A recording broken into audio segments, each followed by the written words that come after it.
Hey everybody, John the Phone Guy here, and welcome to Watch Talk Wednesdays, where we kind of check in with collectors and other Invicta enthusiasts around and kind of talk about watches and other stuff that's going on. So tonight I have another special guest, and before I get too far, I want to say welcome to, I've got quite a few people. Let's see, Vic and Rico and Pappy and Elwin and Godfather. Hey, everybody, Smitten's here. And so without too much, I wanted to kind of give an introduction to our guest tonight. Invicta collector from quite a long while ago. Another YouTube content creator, amazing show, entrepreneur, and a whole host of other things that they've accomplished and, leading the way. But first and foremost, someone that we consider friends because of Invicta. And so with that, let me add the eye of Meat and I, Anwar. Oh, the eye of me now. What's going on, John? What's going on, man? What's poppin', chat? I see you. See y'all over there. Yeah. We're started off early. Actually had people waiting for me this time. I don't know what to do with myself. You're a very popular guy, John. Yeah, I wouldn't go that far. I'd do all right.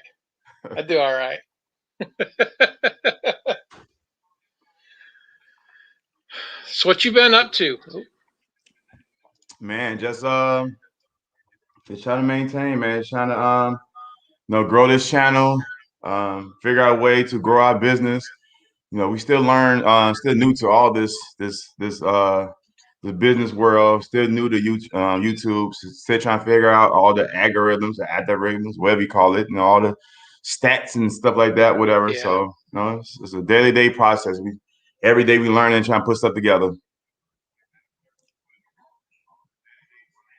Yeah, I hear you. I mean, you guys started before me, and I started probably a little bit after Trap and some others, and yeah, I've been trying to figure out, and I'm watching different channels and watching. Yeah.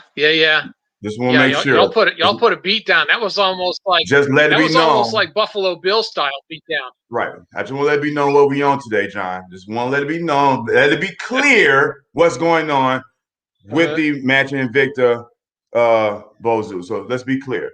Proceed. Okay. Yeah. Okay. Yeah, we caught some of your shows, man. It looked like it was a lot of fun. So, it was. Yeah. I'd love to say that hopefully next year things will be normal and we won't be walking around 6 feet apart and all that craziness. But absolutely, time will tell. Unboxed in the house. Okay, I see you. I see Unboxed Sneaks, Rico. I see the meat of Meat and I. Yeah, we have a whole green room over here cheering on up here watching it. We watching you here. She watching from the phone and we watching from the laptop. So we got 3 streams. Make sure you get all your views up. And I appreciate. And but yeah, going back to that, I had started looking at some of my old videos, like the early ones, and I'm like, wow. I'm like, yeah, there really is something to to look back and look at your growth. At first I thought, man, I need to take some of these down. They're just horrific. But it's like, it's a chronicle. And part of it is, to show people and your avid subscribers and everything, not everything is perfect when you first start this. You just have to start. And, you just keep figuring it out. And, you figure out how to edit some stuff here, add some stuff there, how to make titles. Just everything. And, of course, Vern's, she's amazing. Absolutely. Just looking at just things with a different set of perspectives of, oh, you may want to change your banner and have something over here or there, or edit this or update that. And it's like, Right. I mean, you just don't even think about it because you're in the thick of it. I mean, you guys are posting at least once a week now, and then live once a week. I mean, Because it of takes. because of Vern's, we're now going live every Saturday, and we're Okay. posting at least a video every week.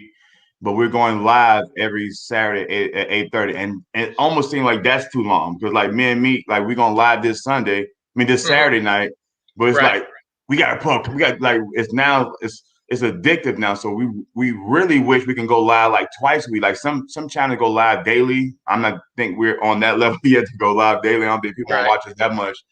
But it's definitely making us want to go live more, or at least drop more content. So we dropped the Yeah. video Monday. We want to drop a video on this little product review tomorrow, and then we go live Sunday. So right now we're doing 2 things a week: the video and then a live.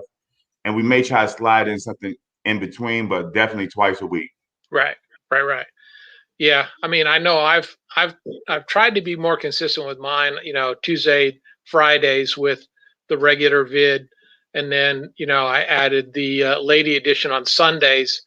Um, Especially around football. I figured, if some of the ladies aren't really into, watching, football at 1 o'clock, give them so I'm doing all, Smitten's watches and everything. So, Right. something different. And then I thought, I'll try this, this live thing. And it seems that people, seem to be responding to it. And I mean, it was trying to figure out, what time to start. That was the biggest thing Right. because I mean, you guys know, I mean, you can, I mean, you know, 2, 3, 4 hours. I mean, once you get going, it just starts rolling, and It you don't doesn't even think stop. about it. And then I'm like, okay, let's see, it's Wednesday, and I have to get up. And the last week, I think I got to bed at like midnight, 12:30, and I'm like, oh my, so just so everyone knows, I'm pretty much going to be trying to wrap things up by about 11 o'clock because I just don't think I can go that long. Right. It just wears me out, and the next day I feel it, and then and then you get behind in either editing for the next day or whatever it Absolutely. is. You just I mean, I love the the comments and the chatting and all the conversation. Um, and sometimes I think and I appreciate just like you guys, sometimes I think people hang around to be supportive, and Right. so you're like, oh well, there's still people here, let's keep talking. But it's like, Right. they're holding on for you to hold on, that you're holding on because they're holding on. It's like, okay, we gotta slow some of this down. It's But like back in the day. It's like back in the day when you was on the phone in junior high school and high school talking to your girlfriend. You don't want to hang up. Like, you hang up. No, you hang up. No, you hang up. No, you hang up. You sleepy? No, I ain't sleepy. No, you sleepy? I'm sleepy, but I ain't sleepy. Sleepy. That go on for 2 or 3 yeah, hours. That's exactly how these lives be. Like, these lives, like, don't nobody will stop because the live shows are different. I think me and D from Unbox Sneak was talking about this the other day. The live shows you the real you. Like, you can do a video, and the video can be, you can make the video how you want it. It can be spicy, it can be exciting, it can be hmm, boring, it can be dry. You can make it, be close to you. You can make it the total opposite of you.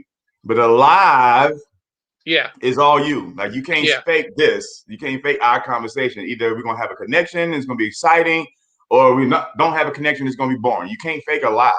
And so when yeah, people stay on, want to watch, like, you don't want to give up and say, you know what, I'm done for the night, because they want to see more. They want to see the real John. They want to see, what goes on behind the scenes. So yeah, starting out, absolutely, our live was like 30 minutes, 40 minutes. It was bored, it was dry. But for some reason, like, it's been catching on and people want to see, and it's been 2 hours, 3 hours, 5 yeah, hours. So as long as they want to see, we're gonna keep giving it to them. But it's right, definitely a growth pattern that you experience. Me and Trap was talking the other day about his first video, like growth. Like, looking at his very, very, very, very first video, even the hmm, first 3 or 4 video that Trap had. Now, I'm not gonna talk bad about you, Trap. I see you in here now, but the first few videos was different to what you see now. So I'm not going to say oh what it yeah, was, but it's a yeah, big difference from point A to point, because he's not done yet. So from point hmm, A to point D, that he's at right now is a Right. difference from that point. Now I'm excited to see what's gonna go on, from E through J, whatever. Right. But it's a long way to go. But it's a big difference. So our first video, of course, we was a lot fatter on our first early videos. So we looking at them like, whoa, that shirt was holding on for dear life. Whoa, look at that shirt. Wow, look at my face. Why we so zoomed in? Like my shirt looked like I had double D bra size on. So it's definitely a gradual growth from where we started from to where we at now. And it's like I said, it's on the beginning, even for your channel. Like it's I watched some early videos when you was at 60 subscribers, and now you at 300. And so the videos got different. The size and the measurements, the detail of what you do got different. The scope vision thing got different. So it's definitely a beauty to see the growth that we all have in our channels. Oh yeah. I mean, I was looking at some of the early ones, and literally I kind of behind the scenes, I had surgery on my kidney. So I was in bed for quite a bit. And so I bought one of those little trays, that kind of rolls underneath your bed, kind of tilt, and probably the first 5 or 6 videos, if you look close, you can kind of see the edges. That's literally what I shot on. I put my iPad at the end of it and shot down on there and was trying to do the video on that, because I didn't have a table. I didn't, our spare, we've got everything in the spare bedroom now. And it's just like, but yeah, it's funny, I mean, Christy helped me put, this wall together and, pick out stuff to put on it and everything. It's just, she's definitely good at that. Lights, and she bought me a new mic and all this stuff. And it's like, it's crazy, how far, you progress. And, like I say, the descriptions in your videos, you change what you put in there. I found out how to put in hashtags, what hashtags are good, how many is too many, all those sort of things. I mean, and it really makes a difference. I mean, all the way down to in the title of putting like parentheses or brackets around a word, like, elegant edition or, something like that. It catches people's eyes, and to even think of the psychology of everything to get people to watch it is or even like you see me looking down now, like I'm actually sharing this live that we're doing right now. But even something as small as creating an Instagram post and sharing, let people know that you're live right now, something we wasn't doing early on. Like this, the little things that bring attention to your channel. So right now I'm sharing the live that I'm at on Instagram. Let everybody know I'm on a live. But things like that, what a lot of people don't do, they just think they can go live and think people are just gonna automatically catch on. Yeah, a lot of people get the notifications, but a lot of people see the post. So you gotta catch people where they at. But all that comes with growth. Like you never know, who's watching. So you just can't wait till showtime to let people know that you're live. You gotta let people know. So that goes from you having 5 subscribers to 10,000 subscribers. You gotta advertise, let people know that what you're doing. So I didn't learn that at first. Yeah, when you got raided by Monty, I remember that night we were sitting there, and all of a sudden the chat was kind of moving, and all of a sudden it was just like flooding. It was like it just went crazy, and you're like, yeah. I mean, but yeah, literally, it takes one person to recognize you, to help get, and that's why, I mean, sometimes I think about my growth has been a little bit slow at times or whatever, but then it's like part of me is like, well, if I get a subscriber that really is interested in the content, then I'm better off than just getting people that just sub drive-bys. They'll click the sub and keep on moving and never come back. And so but I prefer that. Like I'd rather have that. Like me and D was talking the other day. I'd rather have we have as of 9/14, we're currently at 1,907. Well, we lost just 2. We just had 1,973. Now we have 1,971. But stuff like that, I'd rather have 300 subscribers that's strong, that's going to watch my videos, and that's going to appreciate and value the channel than have 2,000 subscribers and 1,000 of them don't even know when you're coming on. Like 1,500 people don't even know we go live every Saturday. And they missing out on the greatest show on YouTube every Saturday night, but they don't know. Like I said, they drive by, subscribe. They just come in, they check. They see, okay, it's a pretty dope channel. Subscribe. never see us again. So I'd rather have that like, for example, Just Vlogging Live, another dope YouTube channel. She watched every single video that we submit and watch every single video we watch. And not only she watches, she comments a unique comment on every single video. So she just don't watch, hey, nice watch. Like, okay, all my videos about nice watches. You didn't watch my video. You just saw John the Phone Guy in a watch, not dope color. Like if I watch Rico's channel, I know I'm gonna get a unique colorful watch. So if I just say nice color watch, you didn't watch the video. All my videos nice color watch. So if I say no, nice graffiti, nice movement, blah blah blah, then you really watch like you Smitten or Just Vlogging Life. They actually watch the video and they give you a different take on what they experienced or what they thought about that video. I'd rather have 1 million of those or I'd rather have 10 of those than have 1,000 people who don't even care about the video. So where you at right now at 300 subscribers is dope because you got 300 strong, locked in supporters who like what you watch. So it's only gonna get bigger from here. But I would change places with you right now any day. I really thought about before this year when we thought about giving up YouTube, we really thought about starting a whole new channel and starting over and just really building from the grassroots of it, one subscriber at a time, one person connect, build, whatever. But I would trade places right now. Yeah, I mean, and it really goes back to almost like advertising. I mean, you know, back in the day, I mean, word of mouth about a product or a service or whatever really meant a lot. I mean, it does.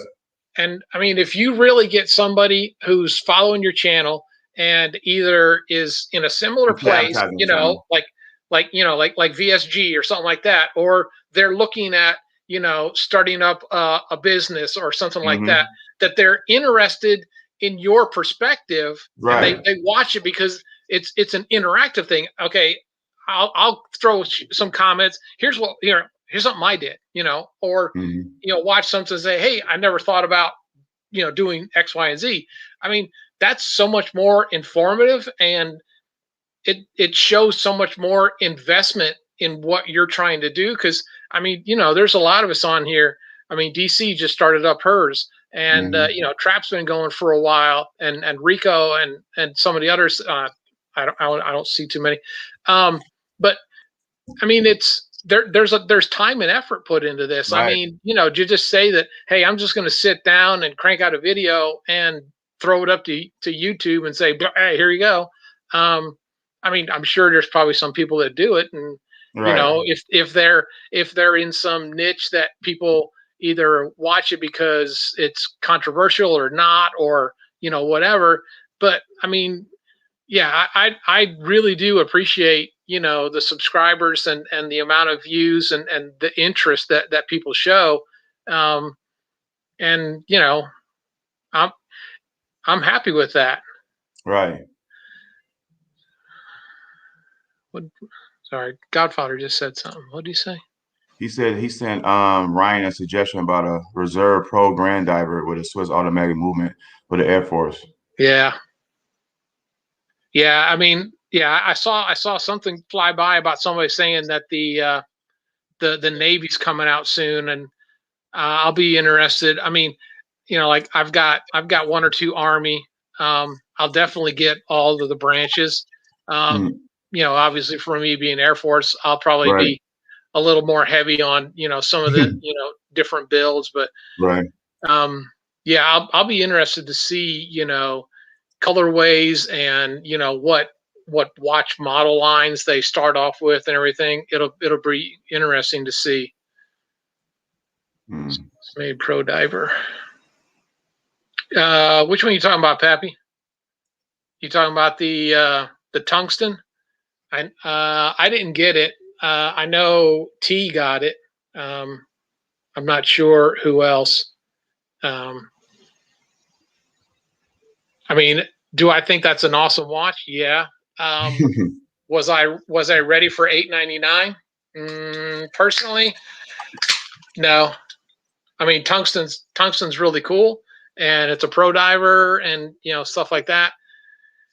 And if they bring it down in the 5s, I would probably consider it. Yeah. I mean, $899 when I bought that Damascus pro diver. with the sandstone dial. I mean, that was unique. That was all of, I think, $8.99, somewhere in there. But I mean, that was a very unique, you know, wearing it around the house. Yeah, I hear. Yeah, I want more puppies now, man. I gotta give me one. am I Another drinking one, rather. Pepsi? All right, I'm gonna hide that comment. Somebody put Vic in timeout for that Pepsi comment. You don't like Pepsi, John? No, not my thing, man. I hold down Atlanta and Coca-Cola with my No. So, do you have any watches you wanted to talk about, or I can turn on the watch cam and show a couple that I kind of just picked out of the lot?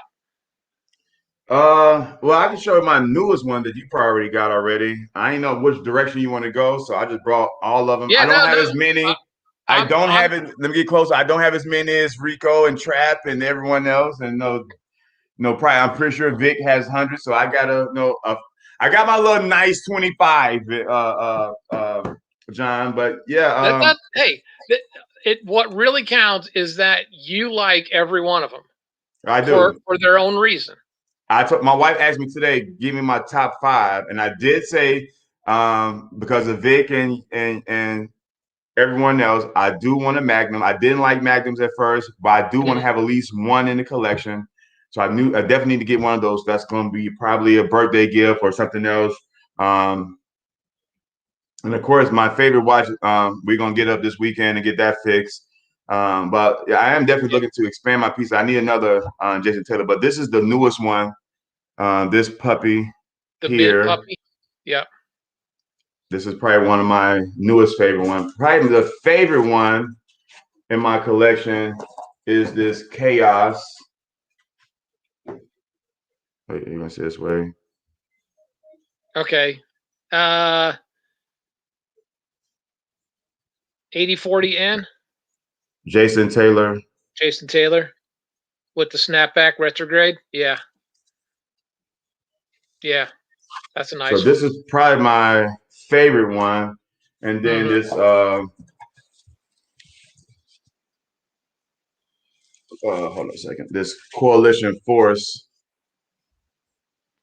With the sandstone and the dials. Yeah. Yeah. Yeah. I have that one. I love that one. I wish they would do more sandstone. The sparkle you can get off of sandstone is amazing. Really, really like the sandstone a lot. But and then my next probably favorite piece would be my Jason Taylor Hall of Fame. I don't know if y'all can see this. Enos Miami Dolphins colorway. Yep. Yeah, with the blue. Yeah. This is probably teal. My favorite one. That's some good colors too, for sure. And then lastly, Travis Kent did some custom pieces for me. So these are my most unique watches. I don't wear them a lot because they're huge to have in person like this, like lobsters. I mean, not lobster, snake skin. Yeah.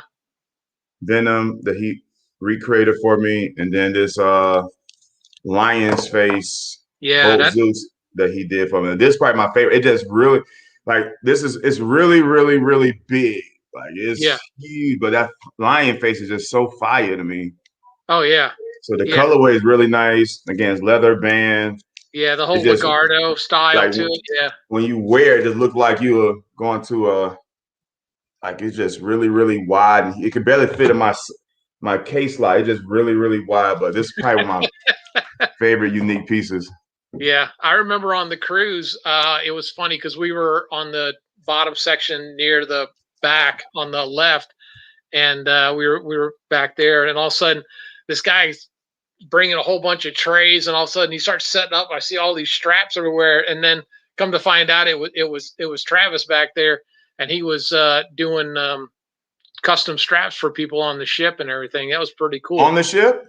Yeah, wow. I mean, he had some that they had ordered them, and they said they were going to be on the cruise and they were going to come by and pick it up.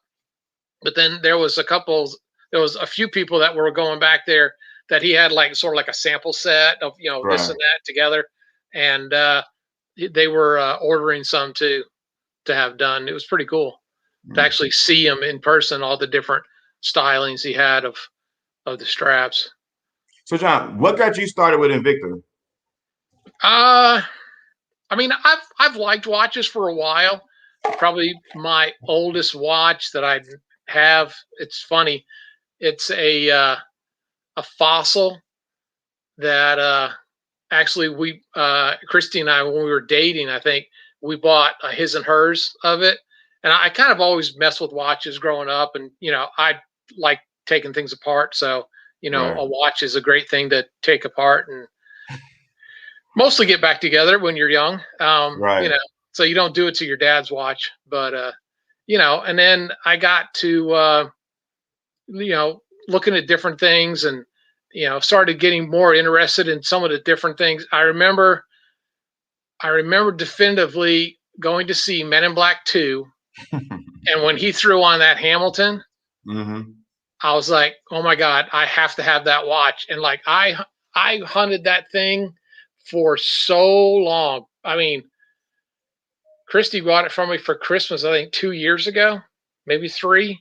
And I mean, when was Men in Black 2? I mean, that was a Right. minute ago. So, I mean, I'd always loved, and what really caught my eye was that it was different. It wasn't just some round, on a Right. strap or whatever. It was just different.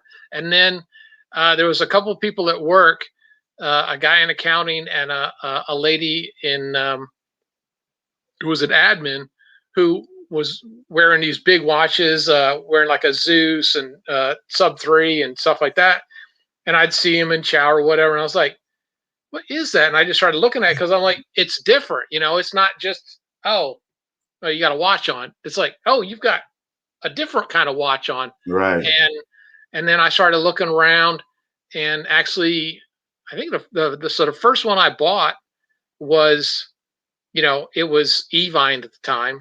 Mm-hmm. And I remember, so the accountant guy had said, hey, it was probably about 2 months after the cruise. He's like, oh yeah, we just went on an Invicta cruise. And I'm like, what? And so we, was talking about it. And so that's when I got that Venom. Mm. And then from there, I bought one here or there, whatever. And then the 2018 cruise, we went on it, and we're walking around. And at first, I mean, you talk a little bit, on some of the Right. chats or whatever. And you kind of walking around, you're seeing, oh, there's Justin, or there's Ryan Mm-hmm. or Kendi or Fatima or whatever. Yeah. We just kind of just sat in the back a little bit, just kind of watched how everybody. And of course, 2018 was, it was the cruise of lines. Everywhere you went, I don't care what Every you were. I don't care what you're going to do. Whether you're going to what go eat, floor, go no to the matter what bathroom, go to the deck, pool, it was a anything. line. There It was a line, was. and I didn't buy nothing that cruise. The line on everything from the watch repair to the expo to the new watch in every line was full. Even there was giving away towel. That line was long, so I didn't get anything for free. If either I caught it in the air or I didn't get it on that 2018 cruise. yeah. I mean, we stood in lines for the pop-up shop a couple times. Papa, that's what I meant. Yeah. So that was in that right behind Alchemy Bar, that piano bar. Right. And then so I bought the Venom that was there, and what I thought was really cool about it too was it was um it was a limited edition. It was a cruise watch. They only made 100 of each one, and they had like 4 variations. And I was like, okay, that felt very exclusive. Right. Come to find out after the cruise, what they didn't do, They they had it for sold sale. anyways. But I was like, okay. I mean, the prices were, they were, Right. they were carnival prices. But we picked up a few things. I actually got lucky. I think it was 18. Pretty sure it was 18 that yeah. So Jason Taylor, sorry.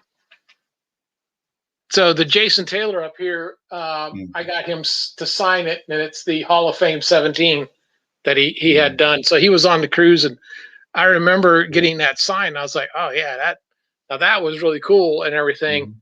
But me and my wife got a picture of him too. He was really cool. Everyone kept saying how funny acting he was, and he was kind of standoffish. But I remember me and my wife being on the Lido deck, and we seen him going towards where the food is outside the pool, and he was going up the little side spiral steps, and people kept started rushing up there. So me and my wife went up there. We waited in line for like maybe 10 minutes, and he was just back there with his girlfriend or his wife or whoever she was, and he was like, "I like, yo, can we get a picture? Me and my wife get a picture?" Yeah, sure. Turn around, no problem. Took a picture of us, took a group photo. He didn't give us any type of thing. So he was seeming like a cool guy. I didn't see him as much on the 2019 group, but 2018, he was all over the place, and he was really nice to us, at least. Yeah. Yeah, I mean, 2019, I saw him a bit. Like you say, not as much. 2019, I mean, to be honest, was probably there were issues, and for all of us that were on 19, we could probably name a few of them right off the bat. DJ, right. And some other things, but but the cruise that really made a difference. I know you guys didn't go on it because you were planning your the 2020. Yeah, 2020. Yeah. And you were planning your May cruise, and all of that went to hell in a handbasket. I really regret missing that cruise. Yeah, I remember getting on there, and it was so different. I mean, it felt so much more like I knew everybody. There was a lot more, hey, how you been, from last year and things like that. And, you start walking around. And of course, we did the expo in 19 and 20. And it was funny, because they give you the little card for the expo, and about halfway through, I didn't even think about it because it just says my name. Well, no one really knows me by that name. Right. So I wrote John the Phone Guy on my card, and then I had people coming over like, "Oh, you're him." And I'm like, "Yeah," and all of that. And it was just, it was so funny. It's to the point that I think that we ought to have, like, before the next cruise, we ought to all get together somehow and figure out how we all make T-shirts or something that has our YouTube handle somewhere on it, because we know each other so much quicker, like Nightwing and all of that. And so many people use, nicknames and all of that. I think it would be, really cool to kind of be, oh yeah, okay, put a name to a face that you may not recognize, or I mean, I'm sure, there's been enough people that have heard my voice, talking on TV, and and now that I do some of these lives, and I started my intro and outros, with me being on camera that I never did before. People may recognize me a little bit more, but I think it's fun, and it's somewhat interesting to see people. So making YouTube videos or calling in on the shows or things like that is people would come up and they would be like so excited to see you and talk to you. And in my mind, I'm thinking, well, it's just me. I mean, I'm not anybody special, but I mean, I absolutely, appreciate, people that, genuinely feel that way. And I try and, take time to, to say hello and do all those kind of things, because, it goes back to the subscribers. If people are interested enough to seek you out and to introduce themselves, that means a lot. I mean, that's huge for me. I mean, especially when you're someone that you like. The first time, like, I met Trap on the Victor cruise, like, I was really excited. Like, I was a fan. I saw his YouTube video. I was really a fan. And then he kind of brushed me off. Like, I was so, like, you got to be careful about people that you be excited to meet, because sometimes, you'll meet them, they be like, whoa, you're not the superstar I thought you were. Like, wow, this is how you treat your fans? Like, so you got to be careful. But later on, he ended up being a good guy. But you got to be. Yeah. So I'll put this out to the universe. If anyone remembers the 2019 cruise, the pre-cruise that we went to the Hard Rock Cafe. The 2019 cruise, right? 2019, yeah. Mm-hmm. Correct me if I'm wrong, Smitten. So I was walking around the outside, and I remember you did. I remember seeing. Chad, it's me, Anwar from YouTube. Remember, we was going back and forth. He was like, "Yeah, little guy, I'm busy. Hey," I was like, "Whoa, let me pick my face up." See, he said, "I remember that." Yeah. So anyway, so I was all in the same vein. I was in fanboy mode, right? So I see Ryan and his then girlfriend Merritt, and it was like I was so excited to finally talk to him in person. You know, I kind of told him who I was, and right about the time I started having a conversation, somebody recognized me and started talking to me, and without intentionally doing it, I swear, if whoever it was ever sees this video, please know I really did not mean to brush John, you what you off. I do? swear I would never do that. And because what I found out was, you know, Christy told me afterwards, she's like, wow, you really brushed that guy off. And literally in my mind, I couldn't even recall it at the time. I was like, what guy are you talking about? And she's like, when you were talking to Ryan, somebody was trying to talk to you. And I was like, oh my God. I was literally in my own space, in my own head, never even thought about it. So if for some reason in the universe this video gets to that person, I sincerely apologize for ever snubbing you and not having a conversation. I was in total fanboy mode with Ryan and everybody, so I sincerely apologize. Yeah, one day maybe Trap will apologize to me. Well, I don't know. I'd say there's a cold day somewhere, but I don't know if it's gonna get that chilly. No, that's gonna happen. I know. Yeah. Godfather said when I met. The funny thing about all of this is how much we all, not today,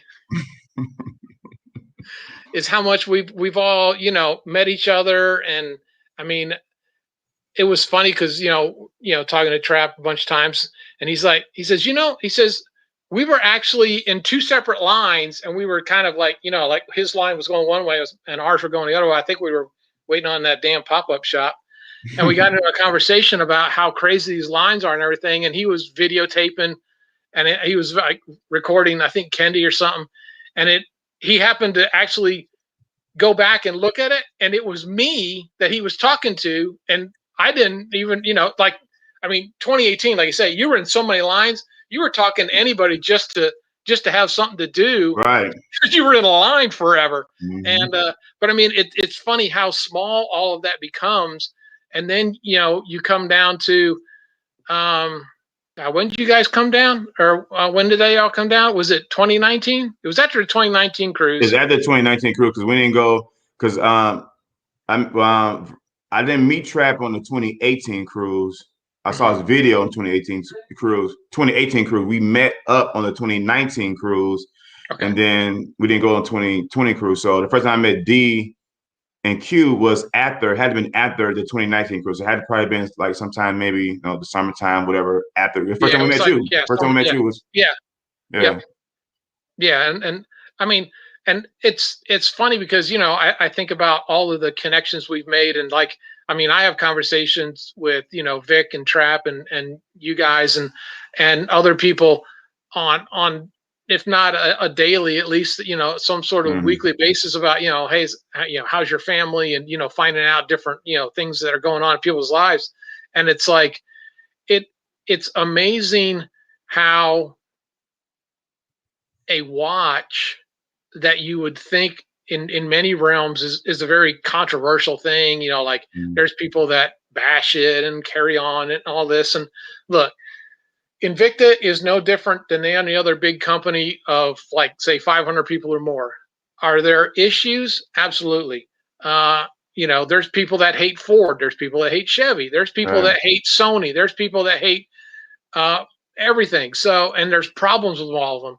Mm-hmm. But in the end, I mean, the biggest thing that I think is really unique about Invicta is how much of all of us that we interact with each other comes down to a commonality of a collectible timepiece. And in many ways, somebody's like, why do you buy these? They're not going to go up in value. And I'm like, in 9 times out of 10, I'd say, yeah, you're probably right. I probably am spending money on a watch that, it may at best hold its own. But from a human perspective, the investment in all of the people that we've met because of that watch far exceeds any money that I'll Absolutely. ever get from the watch. Yeah. I mean, The people we met through Invicta has been more supportive of me, our business, and our channel than our own family that we have. People that we went to school with, high school with. So definitely you can't trade. You can't trade. All that experience and all the friendship, time, equity you put in talking to people. Getting to know people like you and everyone else that's in this live and chat. So it's definitely worth the investment. Like this watch right here, nothing special. It's a regular Russian diver. mm-hmm. This is my very, very first Invicta watch. Right. When my pops died about 4 years ago, Victor Collar, which my frat brother, he got me. He was he is probably the biggest Invicta collector that I know. But he kept telling me about watches, and he ended up giving me like this watch. This is like the very first watch. So because of this, I'm like, okay, I heard Invicta, never knew what it was, but he gave me this watch as like the first one. And then from there, I started buying my own pieces. So I was like, no, I really appreciate it. And because of this right here, I met Trap and I met you and I met D&Q and I met, I've never met Vic, but I know him through y'all, all these great people, Godfathers in the chat and Rico and all the people that we met because of Victor, but like I said, it all started with this little Russian diver. Yeah. I didn't know what a Russian diver was. I just thought it was just a nice little golden piece, but this watch here started it all. Yeah. Yeah, like I say, the same for me. I mean, I didn't buy the watch, or any of the early watches for anything more than I thought they were unique, and I enjoyed collecting them. And without sounding like a commercial, it was a nice looking timepiece that seems to have held up as far as functionality, and it's not a bankrupting price. So it's not. Yeah, I mean, I don't have any watch that. I got a lot of my watches I won off the Georgia Mountain raffles or the other raffles, all the expensive pieces that people like. Right. Yeah, it's very affordable. And like the first time, like after Trap curved us, the first time we met him, we end up interviewing him again on the channel. I mean, and one of the for the Invictaholics similar raffle game. And the first thing I remember asking him what got him into Invicta, he said because other watches are boring. Invicta is a conversation piece. And that's probably the truest thing someone ever said about Invicta. No Invicta watch is boring. Every single Invicta watch, from the Pro Diver to a Lupa, like every watch is unique and it tells a story. You can rock like even this little Bo Zeus. Like I've never seen a Tampa Bay Buccaneer or any watch that just matches a football team. That's like this watch stands out versus any other watch. And I was probably the only person in Tampa during the Super Bowl with a Tampa Bay Bucs watch. Everyone had Brady jerseys, but no one had that I saw had this watch, so it stands out. So people ask me, where did we get a watch from? I'm like, don't worry about it. It's an Invicta watch. So every watch tells a story, like from this band to this. And I hadn't even worn this watch. Just look, Venom with the purple with the snake inside. Like who has that type of watch? So you may think it's too much, but it's unique and it's different. So, and you can rock this with a Laker jersey. You can rock this with anything. So every watch is different. So that's what makes Invicta stands out. It's affordable and it's unique. And like when people see it, they're gonna ask you about that watch, especially when you rock it with a nice outfit. That's why I like Smith YouTube, not her Instagram, because she showed you not only nice pieces, it don't have to be expensive pieces, but you can get it, rock it with different things, with a Walmart shirt or with a shirt from Bloomingdale's or from a blouse from Neiman Marcus, whatever. You can watch it, you can wear it down or spice it up. So you can't do that with a lot of other watches. Yeah, exactly. And I mean, yeah, to that point, I mean, so much of, you know, accessorizing and personalizing things. Right. Like Rico. I mean, Rico is a very colorful dressing person. I mean, he loves a lot of, graffitis and, anime and all that. So a graffiti watch is perfect, Right. I mean, and I mean, as far as, people, I mean, you're on an Invicta cruise and you're all walking around doing this. Hey, what you got on? Hey, what you got on? The only time you can check somebody out and they don't get offended. Yeah. But I mean, and I mean, is the Invicta fan? I mean, are we infallible? No. I mean, we all have our we can have our issues from time to time and everything, and but I would say of all the people that I've ever met and had conversations with, if there's ever been something, that either, let me say,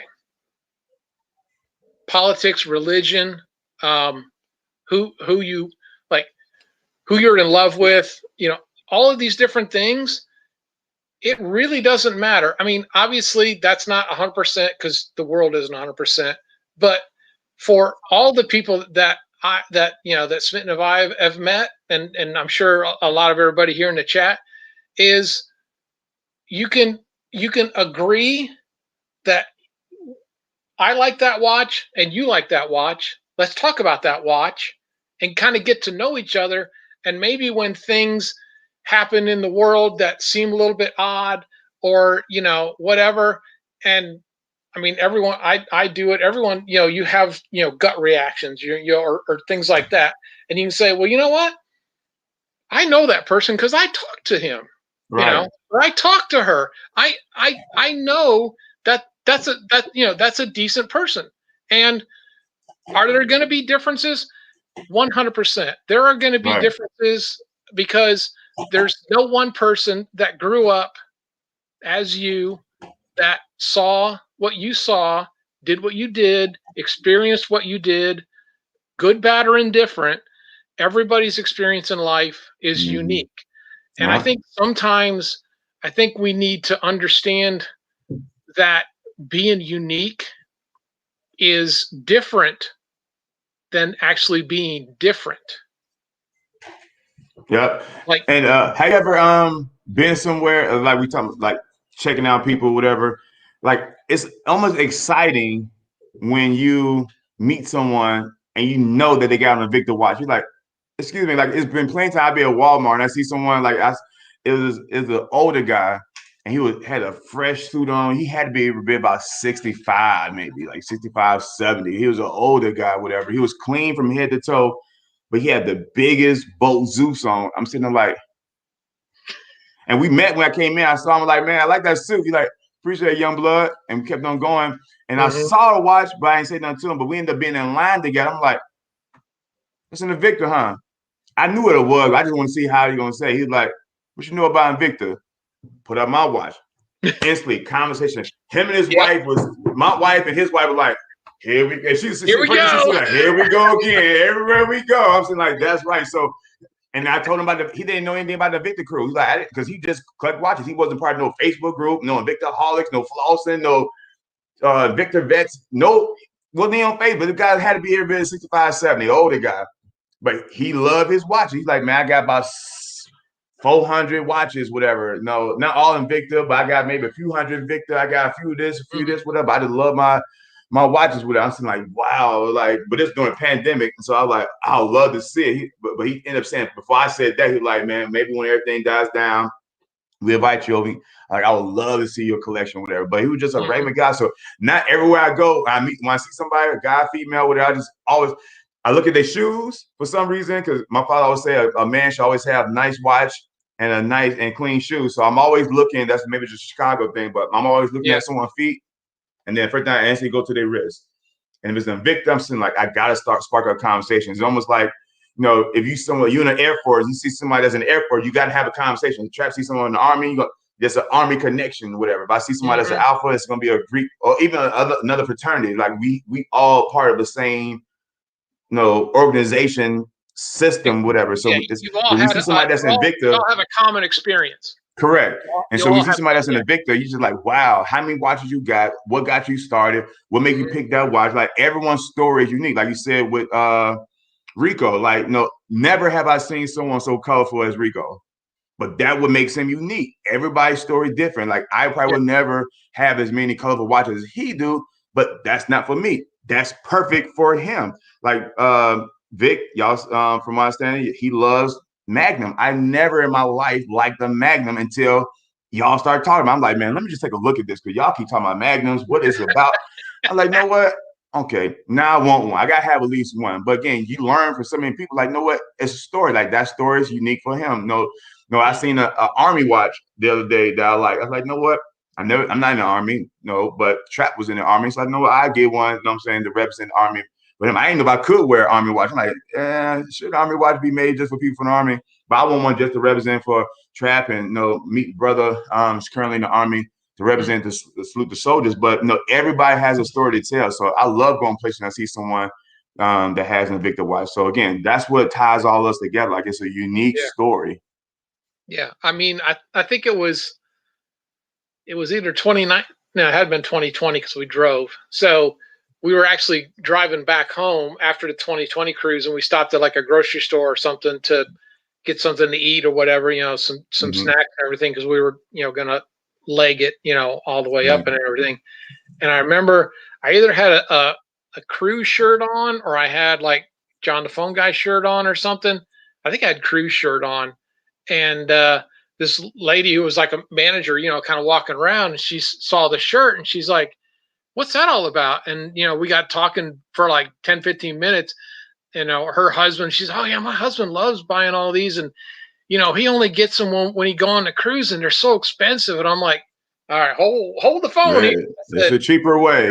Like there's better places to do this. Right. And go check this out and everything. And I mean, I may not ever meet that lady again, but that interaction of that camaraderie that you instantly have, just it makes a conversation with someone so much easier that, even doing some of these lives sometimes, I'm sitting here, of course, the first one, I thought, oh, I'm pretty smart. I'll come up with an idea. And that idea lasted all of about 5.6 seconds. And then I was like, oh, now what am I going to talk about? Right. And, but I mean, it really does make so much of this a community that really comes together. Have you ever introduced someone to Invicta and had them end up being a collector because of you? Like Victor made me a collector because of him. Mm-hmm. Have you ever made someone have you introduced Invicta to someone and they became a collector? Outside of Christy? No. Well, that's not exactly white, but that don't mean she had to like it. But that was one of the funniest things is the 2018 cruise, right? She went along. She's like, all right, I'll go. She's thinking, I'll sit by the pool and I'll drink a margarita and you can walk off and do all your watch shit and everything. Right.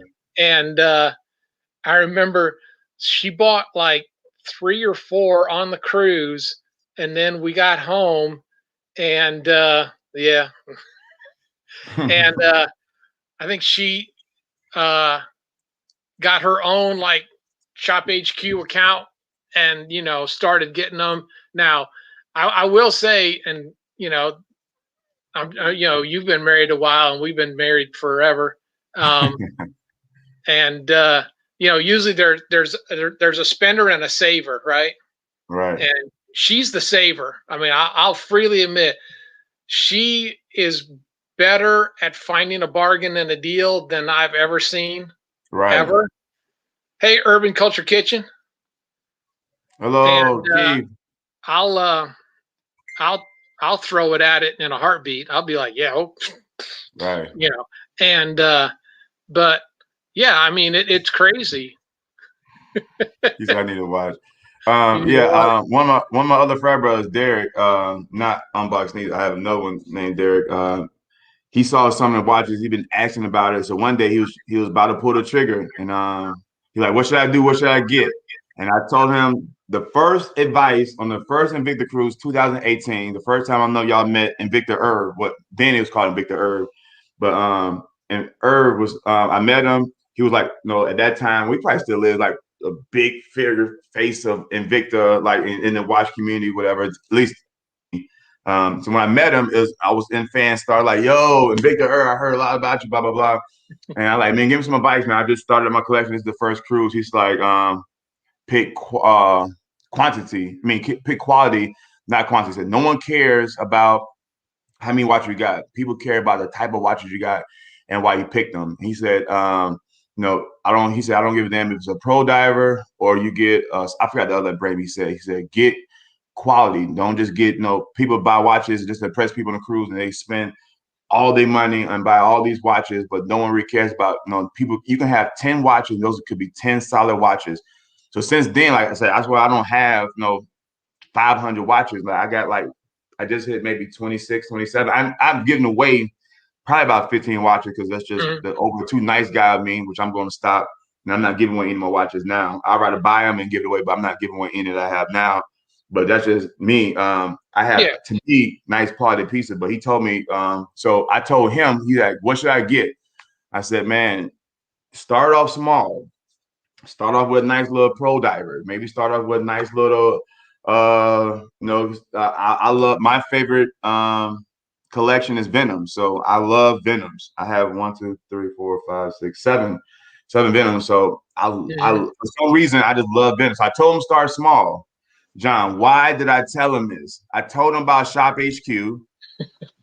He bought his first watch was Atlanta Falcons because he's a huge Falcons fan. His first watch was I think Atlanta Falcons Pro Diver. One of them a special kit. I forgot what it kind of was. It's like it wasn't a big. It wasn't like it's the other smaller brand. Did it come out with a Pro Diver? Or it wasn't the Bo Zeus one, but it was the there was a Zeus. There was it was either a Pro or Grand Diver. It was something that the cheaper version. It was like this was like the 3 something. And they had the 1 something. So he bought one of those, and then he bought another red and black watch. And then 2 days later, Emma, what do you think about this one? I'm like, that's dope. Next thing you know, he sent me a screenshot. He bought it. I'm saying like, dude, you bought like 3 watches within like maybe 40 minutes. And then I told him about value pay. A week later, he had like 6 watches on Value. Like, created a monster. So now he's up to like maybe 15 watches. I'm saying like, man, like you out of control. Don't let this value pay cause you to have a divorce or something, man. But it's good to have someone that's just excited about Invicta as I am. So I can say I created a monster. I'm not sure if anybody else had created a monster, but I created one monster so far. So I'm happy about that. Yeah. So Urban Kitchen was like, no, seriously, shopping for a watch for my anniversary. Where can I go get one? Shop HQ. ShopHQ.com. Also, you can look at InvictaStores.com. I was just on there before this live, literally 2 minutes. That's why I logged on right at 8:59. I was on Invicta. So they got I missed the cruise, man. I'm on it right now. Look at my phone. It's already on it. InvictaStores.com. They got a yellow watch that me and my wife just looking at getting for in the event that there is a Invicta cruise sometime this year or next year. But we were just looking at a watch. And they got a watch for $50. $49.99. Hold on, see if y'all can see it. It's a women's burrito and a men's pro diver in yellow. Let me see if y'all can. I know I said VicStore.com. Look at these 2 watches right here. $50. Like you can't beat it, man. Like definitely for cheap watches or cheaper price watches. Look at this burrito right there. Like that burrito's nice. Yeah. So definitely start there. Have patience. If you're going to the Invicta store, have some patience. It may not get it tomorrow. No, you may get it next month. But the price is love. Invicta store, you're definitely going to be reliable. Going to be a little bit more, but they got value pay. So knock yourself out. Yeah. And so I will say, so Shop HQ does have the value pay system of 6 pays without interest and everything. I will say, if once you get to buy-in, yeah, a 20% coupon. I don't know if they're going to be another one, Pappy, but he says he likes big face 50 to 60. So I'd say you can go. You could You get feel them a hunter. you could get a Sea Hunter if Sea hunter. and understand that a Sea Hunter is going to be top heavy. Just is. It's like 20, 26 mil high. It's going to be top heavy. Same thing with like a tree. A tree is a very top heavy too. Zeus is not as much because it's a little bit thinner. Sabacco specialties are going to run in the 52 range. Your Grand Octanes are going to run 54, 56. And those the Grand Octanes usually don't run as thick. They'll run 15, 14 to 16 high, something like that. But yeah, you can definitely you won't have to worry about trying to find, and you can even I know on Shop HQ, I think on Invicta Store, you can even put in like a size range, like I want to go 50 or whatever, and so once you get to 50, you can so you got Sabacco Noma 3, 4s some were a little smaller, 5s came back to 50, 6s are in the 50s, 7s in the 50s. Your specialties, here, let me I'm gonna jump. Wow. Okay. So there we go. So this one, that's a Sabacco specialty with GMT and mother of pearl. So that's going to be 50 to 52 right there. Here's Sabacco Sabacco Noma 1. This is actually a heritage. So this is and you got the full donut style and everything. This is going to be 47. This is an Excursion Excalibur.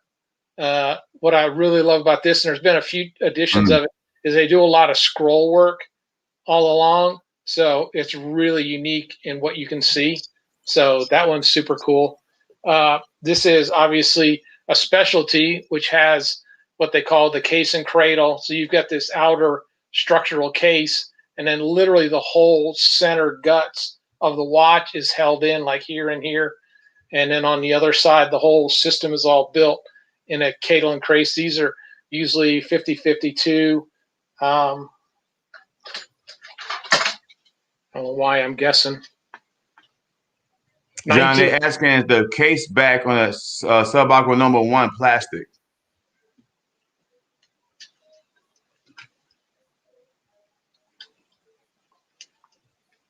This one? Oh, the Noma 1? Sorry. Yeah. Is it plastic, the back of it, back case? No, it's Flame Fusion, front and back. So yeah, the see-through on it, and it's got the Salida SW200 on this movement. And no, it's all Flame Fusion front and back. That's on nice. On all of the heritage. It's either running Flame Fusion or they'll use. There's been one, I think, that was Sapphire in the early days. So the same thing. So you got this. Bolt Zeus heritage, right? So you've got all the thickness here, but you can see. So like this one is like 21.3 high, and then coming like here. So you're at 50.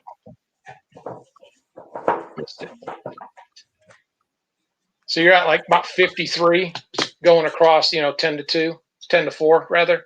And it's got a big, deep rehaut with, the little diamond in the cushions and everything. So, I mean, this got, really beefy links to it. It's a heavy watch. All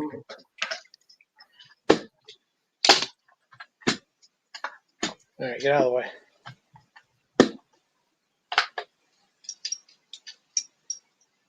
Now it's in grams. most everybody here isn't going to know grams. I don't. So that's 13.3 ounces. So, I mean, Zeus is it's a stout watch. I mean, I'm not going to lie. This Zeus, you know, on the wrist and everything, you know, and you can see, you know, how big it is and everything, you know, and I've got a 7-inch wrist. Get this crap Man, out. someone said something, John, about a Grand Venom. I never heard of a Grand Venom before. Yeah. Yeah. So it's an oversized. So Venoms are usually 50 to 53.5. They came out with a Grand Venom that was 56. Wow. You have one? Yeah. Hold the fort. I'll be right back. All right, I got you. So y'all make sure y'all thumbs up the host. John been holding it down for an hour and 5 minutes. Y'all make sure y'all give John a thumbs up. Make sure y'all leave comments below. And make sure you know John gets the recognition from the YouTube.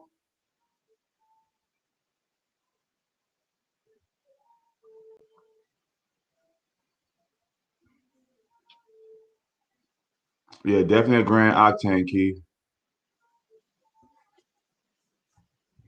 I'm trying to pin comments like I got control of his setup. All right. Grand Venom. So it's this one has the 8040N and all of that. So I'll show you. So that one had the Solita movement, the Rondo 63. So this one's it's 58. It's 58 millimeter across versus a regular one's about 52. Thickness is like 20.8. You know, it's stout. Now weight wise, yeah. Wait till you see this one. This one's gonna be stupid. Wow, a whole pound. That's a whole pound. That's Sea Hunter size. Wow. Yeah. It's a beast. So yeah, this is the Ronda. Let me get it. See if you can everybody see. This is the Ronda 8040N with the retrograde snapback window up here. Your Mother of pearl face. Huh? Mother of pearl face. Yeah, platinum mother of pearl. That's where you get like that bluish tint. You know, you got your constant running seconds down here, and your chronograph and everything. But speaking of grands, this is a Grand Sabaquinoma 1. So they made a few of those, right? So you still got the donut shape and all of that. And then they actually did a Grand Sabaquinoma 3 as well. They have not done a Grand, to my knowledge, in a 4, 5, 6, or 7 yet. The ones that I know about is the 1, the 3, and the Venom. They haven't done a 2. But now this one's a full master calendar. And you can see on the sides right here, the little indentions. That's where you use like the toothpick to adjust your subdials, because you've got day of the week, month.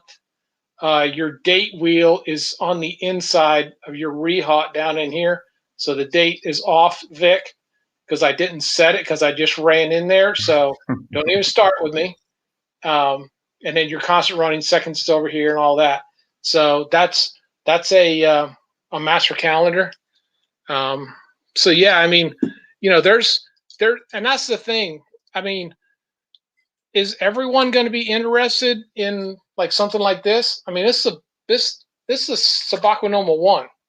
Wow. I mean, that's heavy, you know. Yeah. Now this 3, because it has, and I really love this white, this Arctic look with the silicone strap in white and all of that, and you know, and it's got like the whole, you know, grand and all that. This one's not. It's actually going to be lighter, so it's only at 10.8. If it was bracelet, this thing would probably be 14, 15 ounces. So, you know, it's unique, and that's what I really truly love. And when I first started my channel, you know, I have an engineering background. I've been in telecom for, good Lord, since 1997, I think. something like that.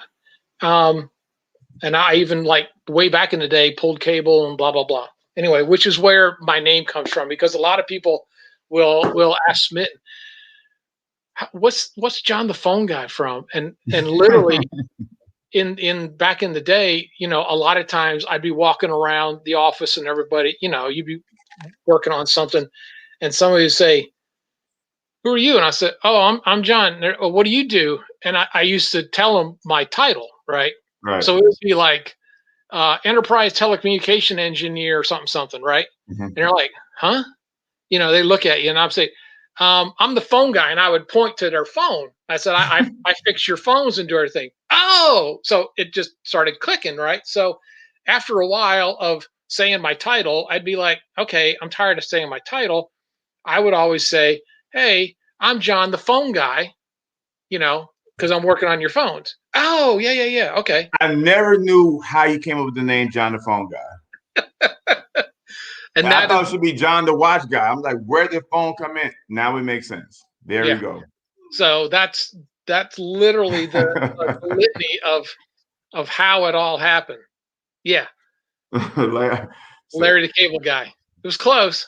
so Sheldon said he just found his diamond Grand Venom. He just found it. Like, how do you lose a diamond watch? He has a lot of watches. Clearly, that he can find. He just found a diamond Grand Venom. So Yeah, I can tell already he has a lot of watch. yeah. When you find diamond pieces, Right. And yeah. he's gonna wear it tomorrow. Look what I have. Oh my God. Oh, Like, hey, look over there in that box. Oh, right. hey, I just found another Venom, and it's a diamond. Right. I was wondering where that went. Exactly. I've been in the county since '93. And Yeah. so what's the next, like, do you have any grail pieces that you want? I know you have a lot.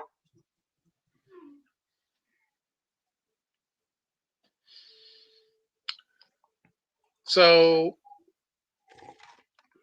there's some that I would like to have that I don't think is going to happen, and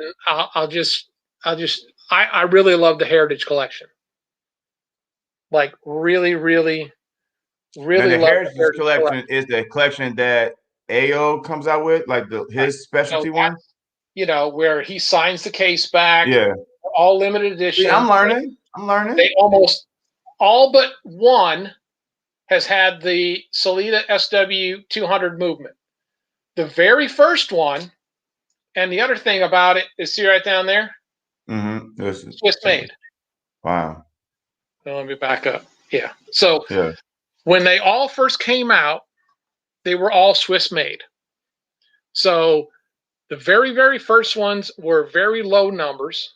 The very first one was a Swiss made Heritage Pro Diver with the R150, and it had sapphire crystal, if memory serves me right. And it was a limited edition of 150.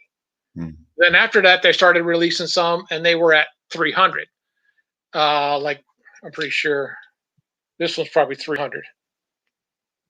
Yeah. So this one's a limited of 300.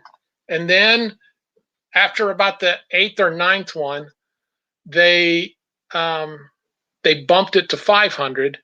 And then, like, this one and the Dragon Lupa is Swiss movement. It's not Swiss made. The thing that's kind of confused me about this is, about this same time, they started releasing the A.L. Lalo collection, which was a limited run with his signature. So a limited run, signature His on the signature. back, reserve, Swiss movement, Salida 200, SW 200s, right?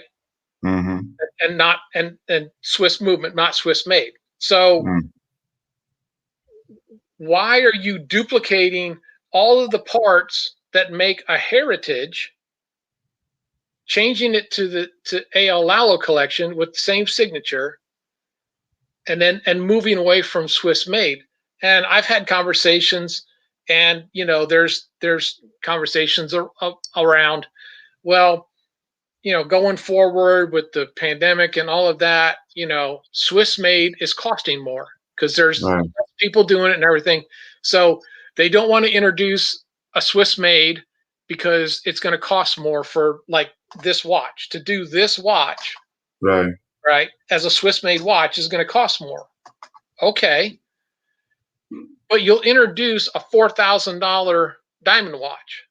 Right. So you can't say that. Let's say I want to say I'm going to guess, because it's been a minute since I bought this. I want to say it was probably around. It was either $4.99 or $5.99, Mm-hmm. roughly. It's in that ballpark, right? Right.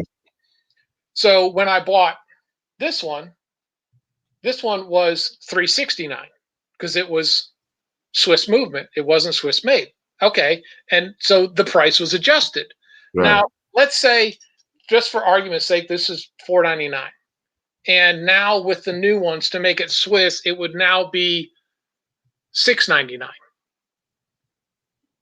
Are you going to tell me that there's not enough of us fanboys out there that love the Heritage Collection that would not step up and still purchase it?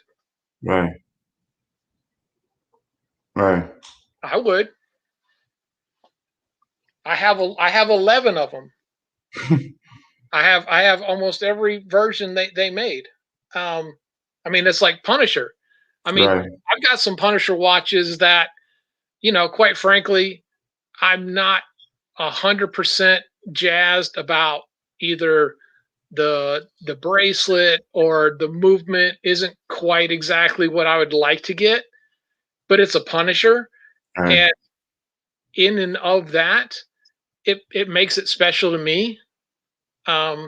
So I'll collect it, and I love it. So I mean, that's just, it is what it is. But I'll really be interested to see, going into this summer, as things hopefully start to calm down, to see what direction they're going to go, Right. and see, because like literally just the other night there was a Swiss made pro diver. I think it was like, I don't know, $200. Correct me, somebody. I know someone knows what I'm talking about. I can't remember off the top of my head because I really wasn't that interested in the watch itself. But to say that you can't get Swiss made, no, don't tell me you can't get Swiss made and then bring out 2 weeks later a Swiss made watch. Right.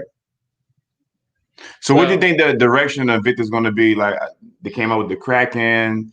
Seems like the hype for the Shaq watches went up. Now the price is almost half the price, if not less.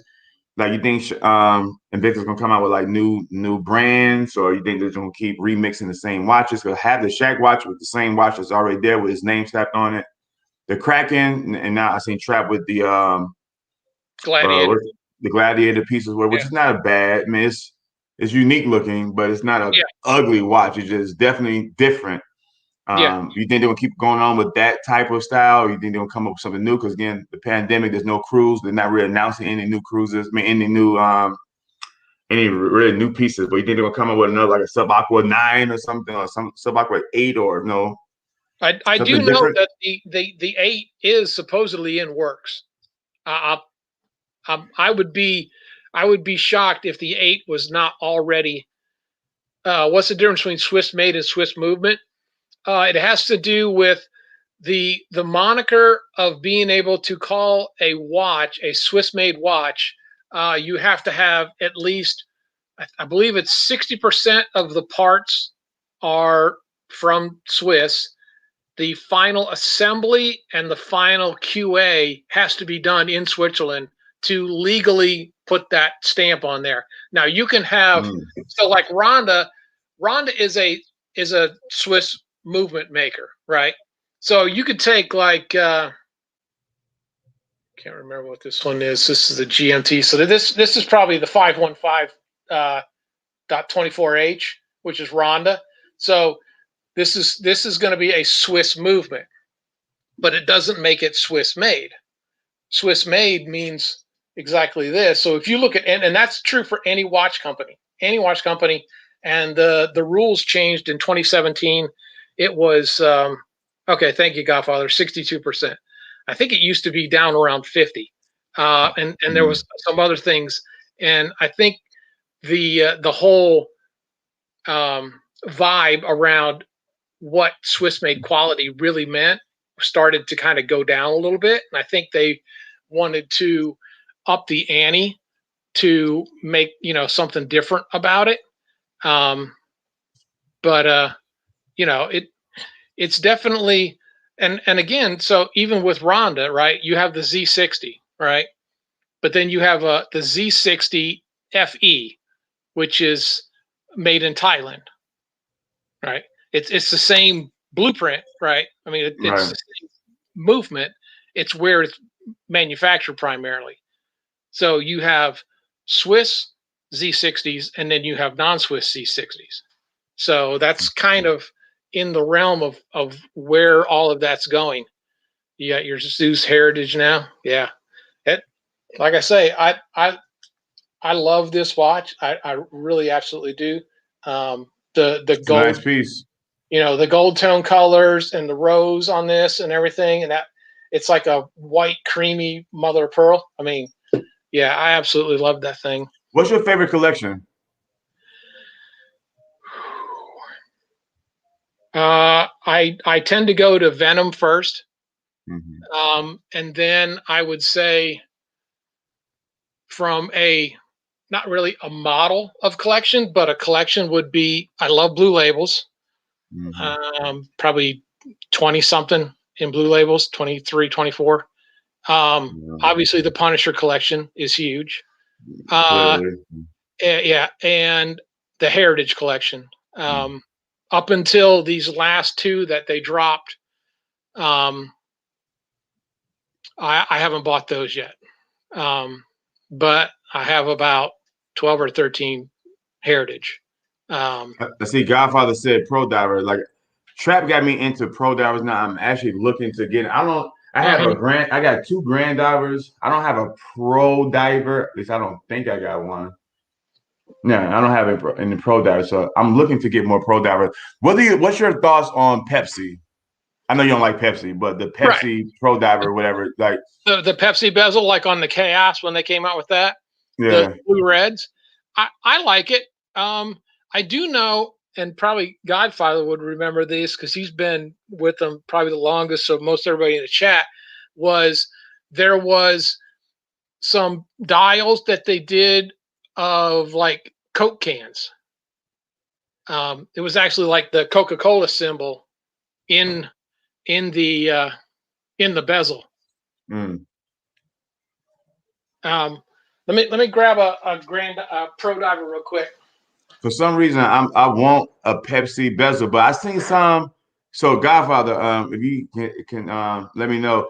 I seen a Pepsi bezel. I don't know, Amazon. It was like $56. I'm like, you know what? This can't be the same watch that everyone's talking about. Cause I seen someone in the Invictalive page said something about a Pepsi bezel. So is it a different type of Pepsi bezel? I know there's Pro Diver, but the one I seen can't be the hype that's $56 that's on Amazon. So there's some that's $56 and one that's like $99, and there's some for like $130. Is there a particular watch that makes it the Pepsi bezel or just any bezel that has the blue and white? Can someone let me know? Like I really want a Pepsi Pro Diver, but I seen like three of them. I don't know which one is the Pepsi one. I don't want to get just the cheap version. So let me know what Pepsi bezel should I get. My first watch was the Pro Diver with diamonds. Ballin'. Someone said chaos. Really? A wall clock? Vic, don't make me look for it. Pepsi bezel.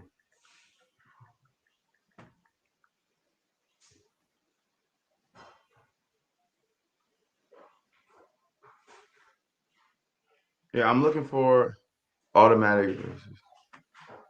Sorry, I was trying to find a pro diver and a grand diver. in a similar size to kind of make it. So I've never really fully understood this because, you know, Grand Diver and Pro Diver is not my first love. I do have some, you know, but so this, as you can see Scuba Steve or Diver Dan, whatever you want to call it. This is a Grand Diver, right? It even says Grand Diver on the side. Now, this, unless I'm mistaken, is a Pro Diver. And now that I say that, I think I might have grabbed the wrong one. But I'll find out.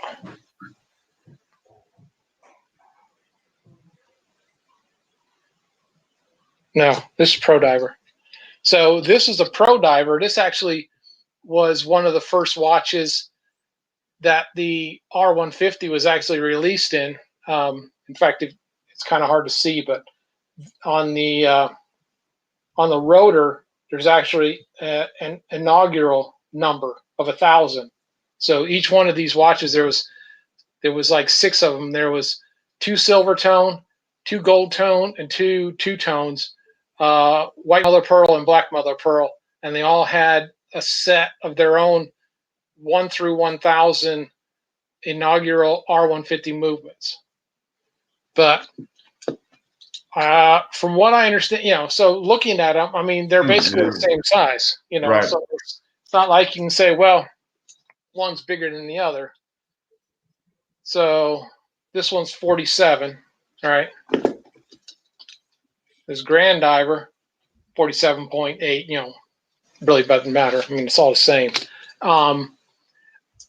I know that generally a Pro Diver is generally 20 atmospheres. Grand Divers are generally 30 atmospheres. So they're more water resistant, if memory serves me right. So if anybody can check my math on me, I think I'm close as to some of the differences. But, you know, but like look at them, like I say, I mean, they're basically the same. Yeah. Right. But if memory serves me, a Grand Diver, and this is riveting TV, I know. I mean, just riveting. So this Grand Diver is 300 meters, and this Pro Diver, I'm going to say, is 2. Where is it? No, of course, this one's got to be a screw-down case, so this one's 300 meters also. So that blew that just shot that all over Hell's Half Acre. So Godfather said any blue and red half bezel is considered Pepsi bezel, because I just seen many variations. I didn't know the Pepsi bezel that everyone was talking about was a specific model, so I guess, all right, so I seen one for like $59 on Amazon. I'm like, it can't be that cheap. So everyone's buying it. Two-tone, yeah, like you'll have red down here, and blue across the top, yeah. Okay. So it's almost like a Pepsi bezel would be like a like an iridescent. It's like a design theme, not necessarily related to a model line. Right. Okay, I got you. Yeah, because Amazon got one. I'm looking at one right now. It's $59. I'm like, it looks too cheap. Like, you see right here, right? This is $59 on Amazon. I'm like, this is the Pepsi bezel that everyone kept talking about? Like, this is it? Like, like I don't know. That's the same. But he said, no, it is. But it seemed like I would expect it to be more. I seen people on Facebook talk about Pepsi bezel or whatever. I'm like, right. This is for $59? Maybe it is. Well, that is a Pepsi bezel, but I also know, like on the cruise, they had those Chaos. There was 3 versions. There was a mother of pearl, a meteorite, and a diamond face. And they had them in like the 3 versions. So there actually is a Chaos with a Pepsi bezel. So that's where you could get into, you know, the semantics of Pepsi bezel is more about a styling than connected with a specific watch, because you can get a Pepsi bezel on a Chaos. Yeah. So I think some of that has to do with it. Got you. Yeah. Kendi likes to say, you know, red, white, and blue when she gets those. especially if it's got a mother of pearl on it. Yeah, she'll definitely. Yeah.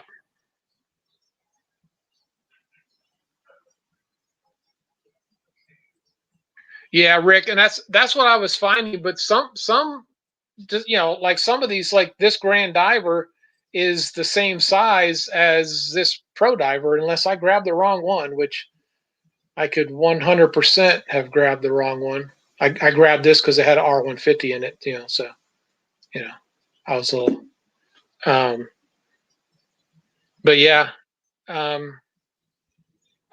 He says a course watch for that price. yeah, it would be. I mean, for $50. But yeah, I mean, it's it definitely is. Mr. Hightower, it says course movement, and it's 43. Ooh, nah, that's too small for me. Yeah. Yeah, I'm gonna wait on that. Yeah, I like I say, I've got these are at 47. And I like wearing these. Probably 40. I think the smallest I've ever done. It's probably about 47, maybe 46. You don't own a Lupa, do you? Oh yeah, I got Lupa, Grand Lupa, Dragon Lupa, Lupa Revolution. Yeah. Dang. Yeah, I got all those. I have an obsession of buying too many. So there's a few collections that I don't have. Some of them just really don't excite me as much, and especially I think once I got to a certain point, and I started looking at them, and I'm like, is that really a watch that I really want to own and wear it, or is it just kind of, oh, that's kind of cool, let me buy it, right? And I've definitely gotten to the DNA, and that Punisher DNA that I just got is the smallest, and I have to say it does wear a little bit bigger, but that's probably as small as I've gone. I think there was a 44 Pro Diver Punisher. I think that was the one that I gave Smitten. I just didn't like the way that it looked on my wrist. It just looked small. It looked too small to me. This is probably the smallest watch I got. This little specialty. And I only got it because it matched with most midnight shirts, but this got to be what, like a 40, 42? I don't even know.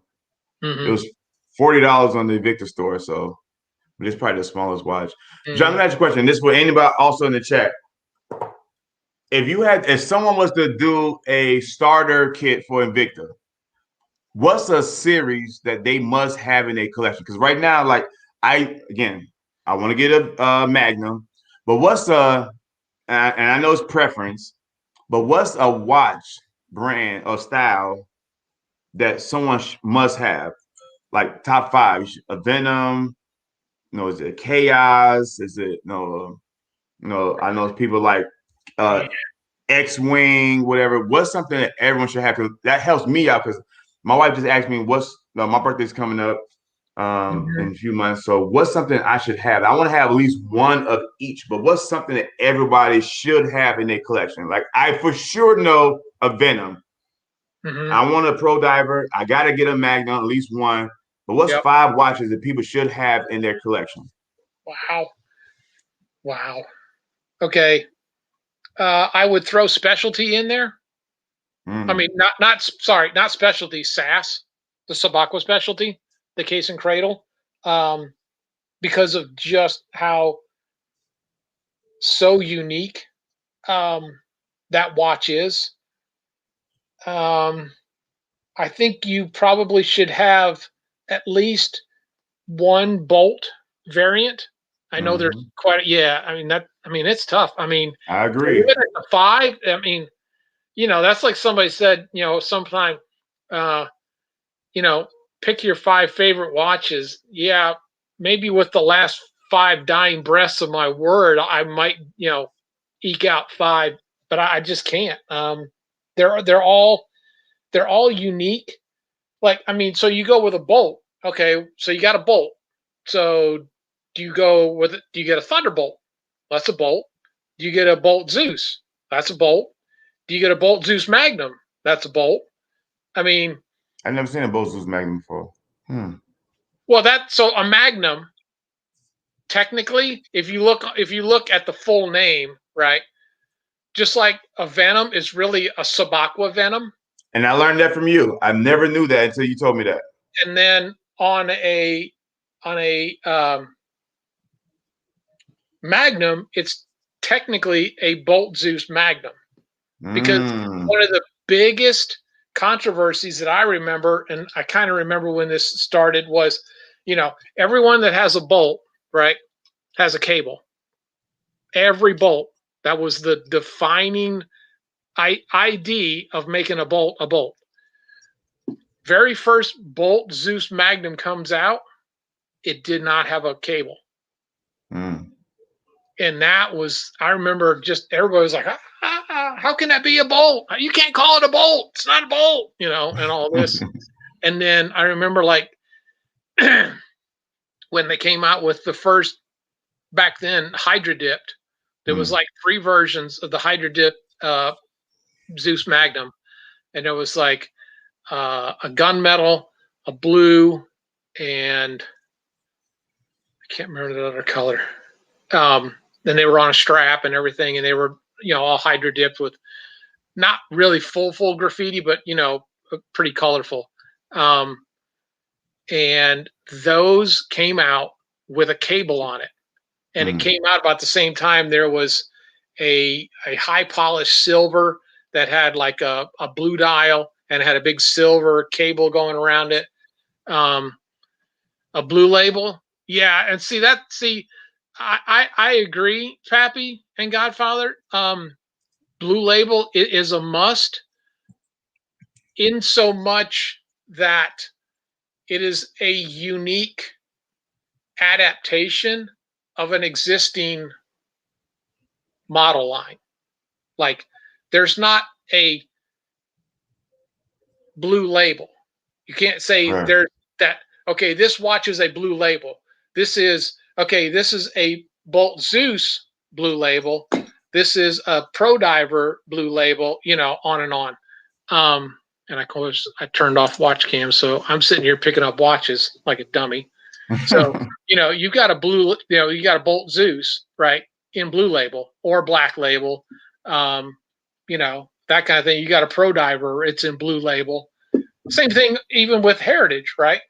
A Heritage is like a subset, right? You can put, well, they've done a Heritage in, so Sabaqua Normal 1, Lupa 3, Venom, SAS, all of that. So, it kind of, I do love, I mean, I've got a couple of them. So, to say that, I love a blue label. I really love the coloration. I have a couple black labels. And I think black labels was the big thing, probably, I want to say 10 years ago or so. I think that was one of the things that came out with, and it was unique in that you had, primarily a black. It's like Egypt. Travis funny.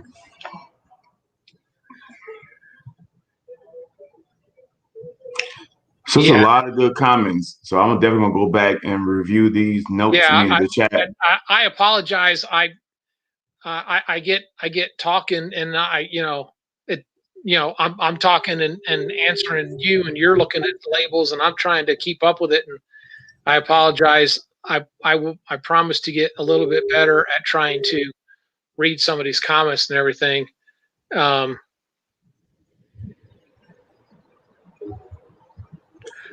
Taking blue label too far with black and gold. So I will say, Elwin, that technically black label came first.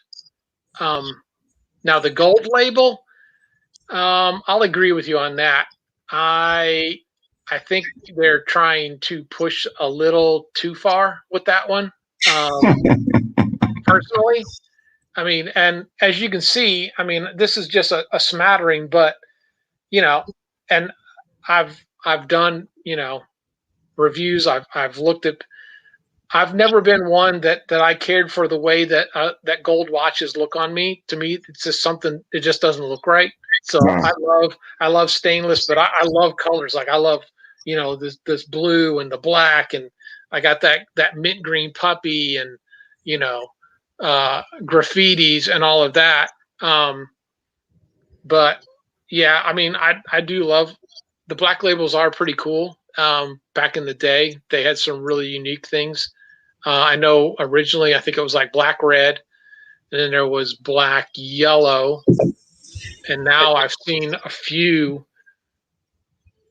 Oh, yeah, an old Grand Arsenal black label. Yeah, see, that's how far back it goes. That it goes back to the days of, He used to call it Johnny Walker collection. Johnny Walker. Yeah, they could put it in a they could the dive case could be like a Johnny Walker like little container. You pop it open, and who made Grand Arsenal? My mind just went blank. It's the line that Invicta shut down that used to be out there. Somebody help me out here. Come on, Godfather. Someone knows. I cannot remember the name of that line. Hey, Kenny, what's going on? Oh my God. Thank you, Imperious. The Imperious line. So the Imperious line, was Grand Arsenal. X-Wing came out of there. There's quite a few really amazing lines that they ported from there. I think Excalibur came out of there. I think. Chaos came out of there. Yeah, Man of War.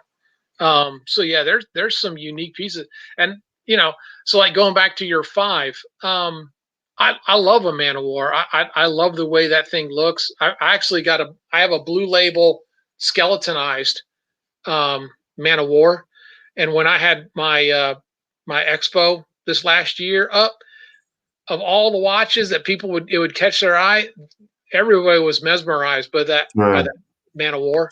I mean, it was just so cool. X-Wing, yeah. Do a rose label. Yellow gold put on for making them people to. Yeah. I as far as colors, I like a good rose gold. I do. Me too. And I think there's some really good color combinations. I think black works really good. Like this gunmetal with this with this Right. excursion and everything. I mean, there's certain ones that the color just really pops on it with rose gold, even more than gold. Where I mean, I have some gold, and of course all your blue labels generally are gold colorways with blue. The gold pops, but yeah, rose gold is just stunning. I mean, I love. I think it's just the color combination that you get. Where do you order from? Can somebody pop in? So if you just go Shop HQ. Let me type it out. I'll just tell you. So thank you, Vic. HQ.com. So if you go there, Urban, that's where most of us know, most of our watches from is shophq.com. You can also go invictastores.com is another one. And it's a website. I've been seeing it for like 2 years. I never ordered from one. They always have Invicta watches, but I'm not saying I don't trust them, but I just never heard anyone that's in the Invicta family talk about this particular store. Has anyone ever heard of Joma's Shop? JOMAshop.com. They always sell Invicta stuff. I'm not sure again if it's a reputable company, but JOMASHOP.com. They always sell Invicta stuff. I just never heard anyone that ever bought them. But every time I Google like a particular brand or watch or this website always comes up. But I never ever heard anyone say they ever bought anything from them. So I just wondered, has anyone ever bought something from them? I'm not sure either. 47 millimeter Grand Diver Diamond.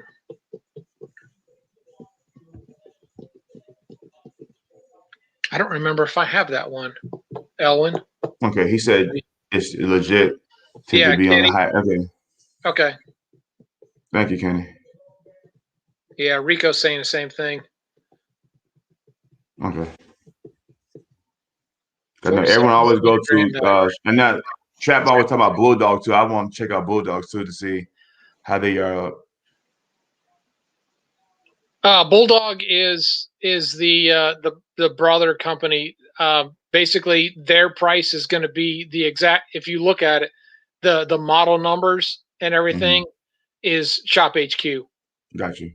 That's, I mean, the only thing that may be slightly different is Bulldog may announce a coupon that they may not announce on Shop HQ. You know, something like that. But their website, I mean, it's got different banners and everything, but like 682-104 or whatever it is going to be, you could look on either site and it's the exact same watch and you can use your Shop HQ card on Bulldog. So yeah, they're all the same. They're all the same. Did you ever shop got watching from when they doing the Sunday run? When they did that 24-hour?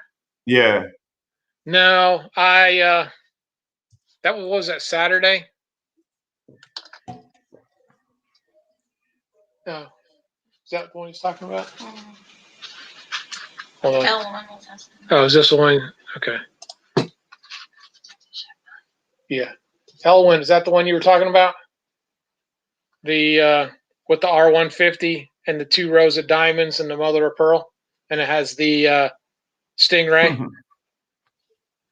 So that's the most recent one, and so this is the Rhonda.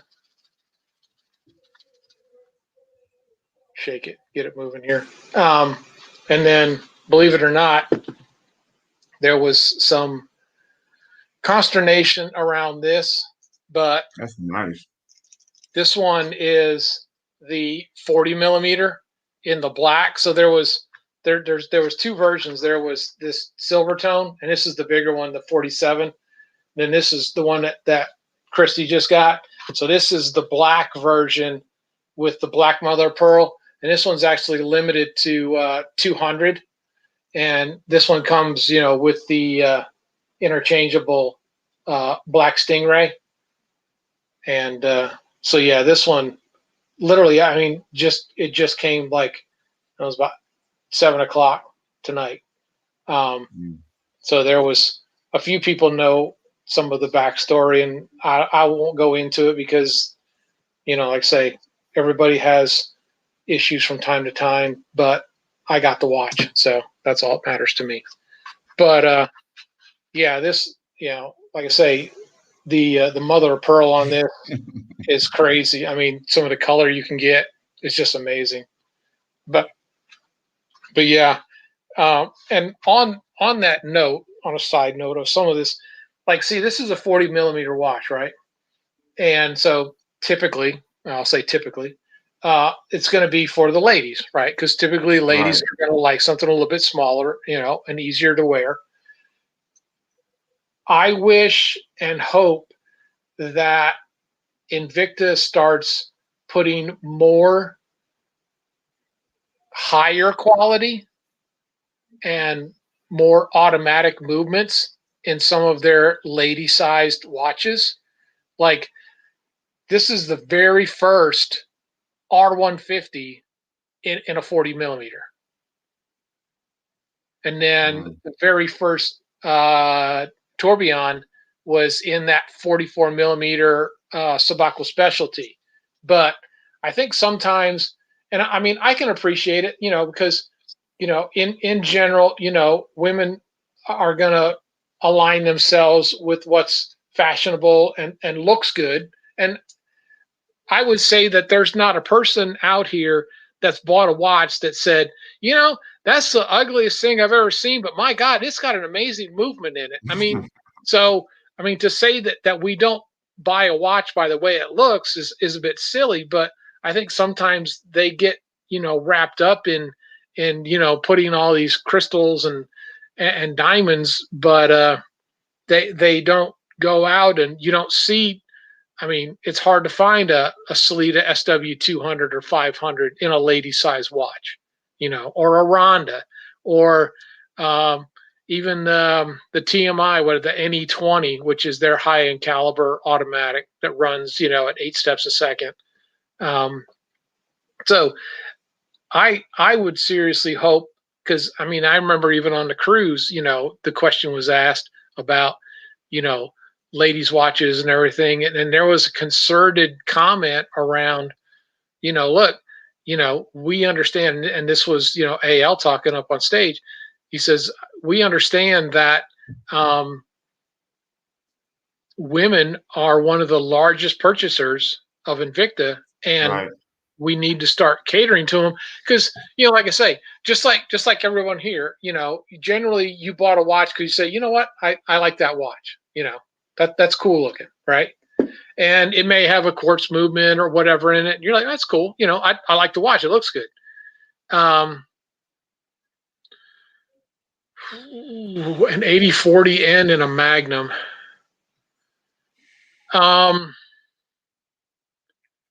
Maybe. I think what's gonna, hold on. So I know this is oversized, but I think what can get in the way with how the 8040, how tall it is, top to bottom, and the fact that the Magnum is going to cut right through the middle of that, I think it's going to squeeze the movement a little too far. Now, I'll say you could shrink this down a little bit by, well, you can't really move these, right? So you can't move your cannon pinion from here, and here, right? Because that's fixed into the movement itself. The date window is kind of fixed. You can rotate it. There's a Russian diver excursion, or whatever. You could probably shorten up this arm to bring that down a little bit. But I think because of that flat tire design on the Magnum, I think it could be done, but I would say it's definitely going to be difficult. A Tria, yeah, I'll agree with that. Tria is an amazing. I have a couple Trias and absolutely love it. And Smitten brought me another one. Let me show you this one. So I will say from the get-go, this was not a watch that when I first saw it in person, I literally went, it's cool, but it's not for me. And that's the Herc. I was never really that big into it. I thought all of this laurel and all of this chain. Yeah, I don't like that at all. I don't like the little side. Yeah, I don't like that. It just kind of came across as more than what needed to be there. Now, I will say, when we went to the Perimeter Mall store and I saw this variant that I've not seen on Shop HQ, which is silver with rose gold and the platinum mother of pearl. And once I saw this and I put it on and saw the color combination that this has, is what sold me on this Herc. Now, right. Now that I have it and I've got one, I would say I can appreciate it a little bit more. There's still a few things, like I say, I'm really not 100 on that. No, that's ugly. I don't like that at all. That side view right there is trash. But everything else is beautiful. Yeah, like, that is ugly. I understand why they did it. The inspiration of what it represents, which is more around, Roman Caesar. mythology and Zeus and laurels for crowns and all of that. And of course, you got the Nemean lion on the back, and all the symbolism that goes with it. Absolutely, I 100% agree and understand why they did it. And by the way, I will say I love the way this thing comes apart. The first time I've seen where you have this pinch system was on Sabakwa Noma 4 had this on an interchangeable. But I love how easy this thing is to do. It really is super easy. And because of the way they laid it up inside there, you really don't feel those nubs on you because the way the watch kind of naturally curves, it kind of just sets inside that little belly and you really don't feel it. But yeah, this was definitely one that grew on me. That originally I was like, you know what, everyone's talking about it, and it's a nice looking watch, man. Like I said, my wife just got the rose gold hurt, and that's her favorite piece now. So now I gotta, do that and higher now. So them days of angels is done. I set the bar with the hurt now, so now I gotta do hurt or better now. So I'm trying to figure out her next watch now. But yeah, there's no more angels now. Yeah, I mean, Christy has quite a few angels herself, and some wildflowers, and Yeah. trying to think the collections. But like some of her more favorite pieces are some of the lupas. Yeah. They've got some really nice lupas in the ladies. They had the Triumph was super cool. The way they had that triangular shape to it. She's got one or two of those. Probably her favorites are the Sabakwa Noma Slim Case. They are kind of diamondy and shiny. Right. But there's some amazing watches there. Like I say, I don't think I've seen an 8040N in a ladies' watch. I don't think I've seen. Oh, is there airing tonight? Is there a show on tonight? Did I miss something somewhere? Tungsten R150 with sandstone. Oh my god, you're killing me, killing me. I'm not going to pay $900 for it. Sorry, I'm just not going to do it. No.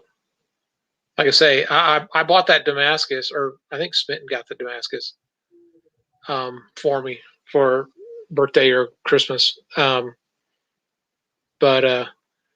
yeah, I mean, there's the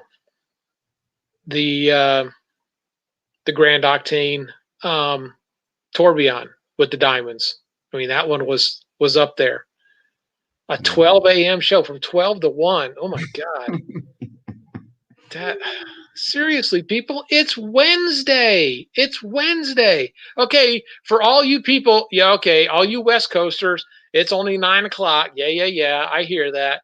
You watch Monday Night Football starting at 6 o'clock in the evening. Yeah. Right.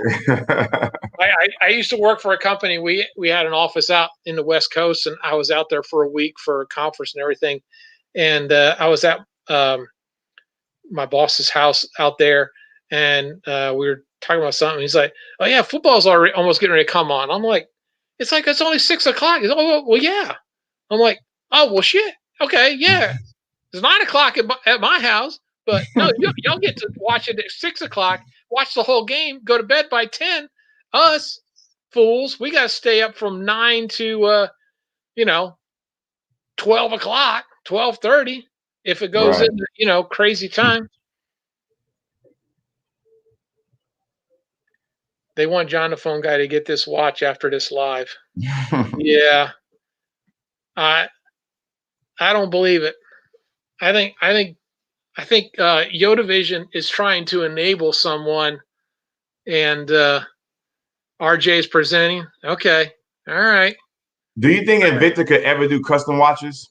Like you choose, like how y'all know, and try Yeah. to say, I want this with the 80, whatever. This could Invicta work where they can do custom made series so you can get what you want, how you want. Of course, it's gonna be a lot more, but you think that work? It's interesting that you say that. So on the 2020 cruise, We met with like the watch repair guys, right? Mhm. They're out of what? Someone was correcting me. 2020. Um, we met the manager that runs the repair shop, and I was mentioning something along that lines. I was saying, you know, it'd be really cool if you could put, you know, like uh, a bolt Zeus with this color cables or this and change that and put this, you know, rehod in and all that. He's like, yeah, we do that. And I'm like, really? He said, yeah. He says, we have every part. He says, we literally have every single part. He says, if you wanted to contact us and have an idea of what you want done, as long as all of the components you pick are physically viable, that they'll go together, right? So obviously you're not gonna you're not gonna put a movement, you know, like this guy, right, in a 40 millimeter watch or something like that, right? So within reasons of what can fit where and all of that, if all the components can work together, he said, yeah, we can absolutely build you a 101. Mm. Now, the one thing I didn't do was I didn't ask him how much because I didn't want to faint on the Lido deck. Right. So I would absolutely guarantee you that one is going to come at a premium. But the fact that you could literally say, I have a The not a only one of something, I have a one of one. There is mm, no other like this. I had it made. that would be so dope. Like, so you can have a Venom with a Z Ronda thing and this thing and whatever. You can custom make that, and you can be only one with it. So you literally gonna be on the Victor Crew the next expo with the only watch of its kind. Hmm. Yeah, you Wow. could say I want to. So I want a Venom on a. I want a high polish case. I want a two tone Gen 3 bracelet. Uh, I want an opposing color on the dive class. I want a Ronda R150 movement. I want a sandstone face. I don't want the date window to show. You know, whatever the combination is, I want sword hand. I want straight hand. I want illuminated hand. You know, all of this, Wow. and then boom. So you asked them the price, huh? What was it? Come on, Trap. Throw out that ridiculously high number. Tell us what it was. Definitely can't get on Shop HQ. No, no, this was literally, he said, you know, and he gave me his business card to, yeah, yeah, graffitis are. Now that would be interesting. Let's say you do a graffiti, right, on a known entity, but you put a movement that's never been done with a graffiti in a combination of like bezel color or things like the way that one Magnum graffiti was. It had the black bezel around it, and the 1042 was in black and things like that. You could go through and do all those little layers of different customization and put one together, and it would be a one of one. You know, you could say, I want sapphire crystal front and back. I want exhibition. I want whatever it is. I want Roman numeral when they don't normally do Roman numeral. You know, whatever the combination that you could come up with, if all the parts and pieces can work together. Yeah, So I I said would. minimum Yeah, 1,500. yeah, I would. Yeah, I would say it would probably be, depending on if you didn't go with really high end components, you may get that down to around 15. Um, but yeah, I would easily see that that's an easy price to get. All right, Godfather.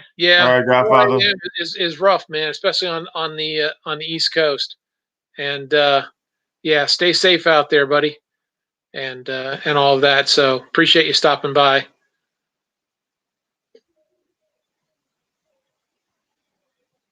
Yeah, that probably has to be crazy. Yeah, you know, I might look into that though. I mean, I talked about it with him and all of that. Well, it'd To be dope to have the show all the creative styles of all the collectors, and maybe have a contest. Whoever has the the dopest concept watch, they may start their mhm. own little line. The John the I Phone mean, Guy series. here's something to think about. So we've got the SAS, right? And we've got high polish, steel on the outside, and then inside, it's like a muted brushed. What if the inside on the case side was in rose gold? Mm, Like I've never seen where this color and this color don't match. right. What if you did something like that? What if you made, you know, a meteorite dial? What if you made this a rotating bezel? What if you Mm, made this bezel with black spinel? Because you can do that, because we've right. seen like the JTs and all that with the SAS and the Mm, graffiti has a black spinel bezel, you know. So you could do silver and then do rose gold and then do some rose gold accent, do some black spinel, change out, the function pushers if you want, go with instead of the normal SAS, you could go with like Sabakonoma, 5 on here or something. I mean, you could really get crazy right. with the combinations. Yeah. You need to work your magic, John. That'd be dope. I would love to see all the creative collectors come up with different type of watches. Yeah. Yeah, I keep seeing Trap talking about the 757 is doing Yeah, a virtual Expo. expo. Yeah. Um, it's funny because the last day ends on my birthday, but I may have to hit them up and see about maybe doing a virtual. At least I ain't got to lug around, Right. literally a golf bag and a cart Right. worth of cases and boxes and watches and Because displays and motorized wheels and because everything else. unless you drove to Miami, I don't know how people pay for all that equipment, technology, watches, cases, Yeah. displays on an Well, airplane.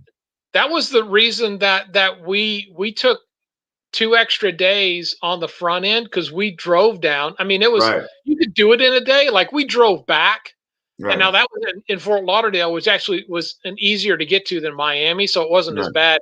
But we stopped down around. It was in Georgia on 75. We were right near the line, and okay, thanks, buddy. Um, and we stopped there overnight because we left work like 6 o'clock, so we got in around I don't know, it was like 11 or so. So we clipped up Valdosta. Thank you. So we got down around Valdosta, stayed there the night, and then made the trip the Hmm. next night, which was the day before the cruise. So we got a hotel in Fort Lauderdale, and then they had the party over at that Hilton uh, by the cruise dock and everything. We did that, but yeah, I mean, I had that car packed with stuff. I mean, I bet you did. it was an act I mean, and I remember struggling with, all that crap on the gangway. Yeah. I remember reading like you can't bring those wheeled carts, they Right. don't allow it. And I'm sitting here like, I'm carrying all this stuff like this. I'm like, this guy goes tooling by me with the exact cart that I have at my house. He's like, "Oh yeah, they let me use it." I'm like, "Mother of you Right. kidding?" I was like, yeah. I'm like, after that, and then we had them, all in our room. So I got watch boxes and cases stacked all over the sides of the Yeah. bed, in front, and it was Hmm. crazy. Um, Yeah, you can't carry all this stuff and have an interior. You definitely need a balcony or better to have oh all that yeah, type of yeah, display.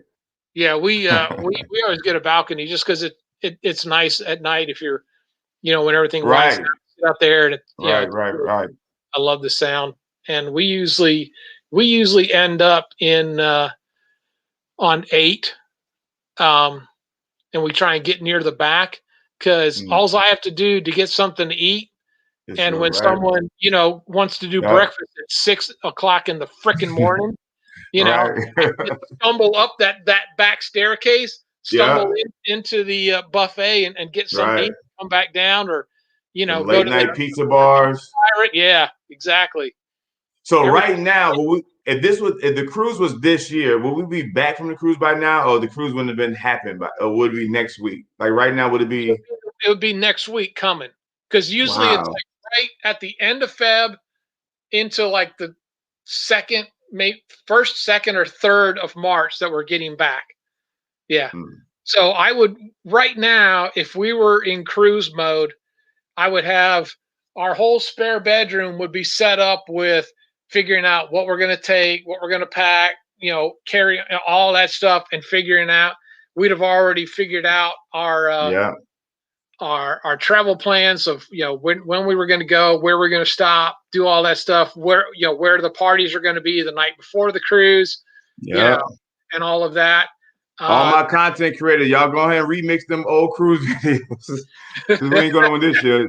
Just go ahead and re-release them. Just go re-release them. March 3rd. I thought it was around the 3rd that we all got back. I thought it was February. I thought we went like mid-February. That's what I thought around this time now. But y'all saying March? I don't remember going in March. It depended on where that weekend hit in February. Yeah. It was but it's usually right within a week or so of that. But yeah, deck 2, man, that's too far to go for everything. Yeah, definitely. At least for the Invicta cruise, I'll say everything that's happening is 99% of the time happening on Lido. Right. So what you're doing, it's either better. It's at the back. 8 or better. Yep. And I personally, from cruising, we personally like the back of the ship. I think it rides smoother because all the engine weight and props and everything is back there. So I got into an argument with a guy on the ship. I think it was like the 2018 cruise. And he's like, no, a boat's like this. It pivots like this. I said, no, a boat is like a door. It pivots like this. I said, all the weight's back here. It pivots like this. It's pivot like a door. So we got into this whole blah, blah, blah, blah, blah. Oh, you were on 2 last year. Yeah, 8 or better, Trap. It has to be on Lido 9, 8 or better. Like I said, I'd rather go one step to go to breakfast. Yeah. One step to go to that late night pizza. One step to go to that nightclub. It's right there, man. There's no other way. Yeah. Well, so if you're on 8, you could get down to 5 where all the shops are. That one club about midship where the disco was or whatever, that was 5, wasn't it? Yeah. Coffee bar and everything is on 5. Alchemy's on 5. The specialty restaurants are on 7, I think.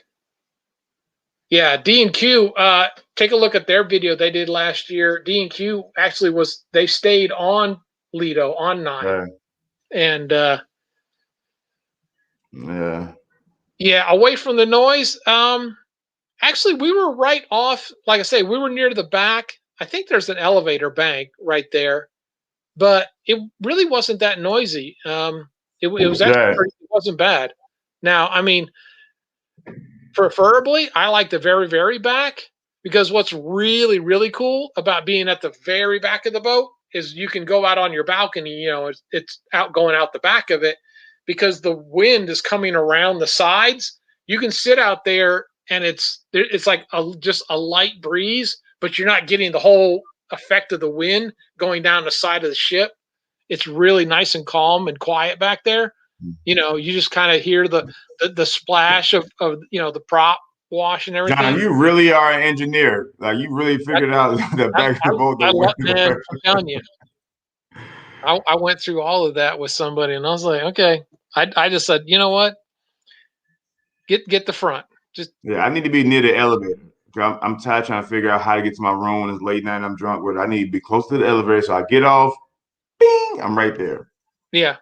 The room that we used to get the last 2 times was you got off the elevator, you go left or right, depending on which side you're on, and you go into the hallway, and like we were within like I think like 2 rooms of like where the hallway split. So Right. like literally it was like come down the stairs and then go around and get in a room or elevator. And so Right. it was like super quick. Yeah. I loved being right there. It was so amazing. Now being at the back of the boat, yeah, you got to walk, up to that first, set of stairs and everything and all that. But ah, the muster station. Now I will say, The worst. now when we went on the Horizon, which is not, it's the biggest one outside of the Mardi Gras, which is coming, which they keep delaying it because we've tried to book it twice now and it keeps delaying. So on the Horizon, and this was amazing. It was absolutely the best experience ever. Is for muster, they set up every single dining room with all the chairs in there. You go in, they scan your badge, your sailing sign card. You go, you sit down. They do the muster while you're sitting in all the nice dining chairs, and they're showing you the life vests and all that stuff, right? 15 minutes, boom, done. You're not standing there, Right. up against each other and all that. I'm like, yeah, no. Right. After the first time I had to do that, and this was before my back surgery, so it was really bad.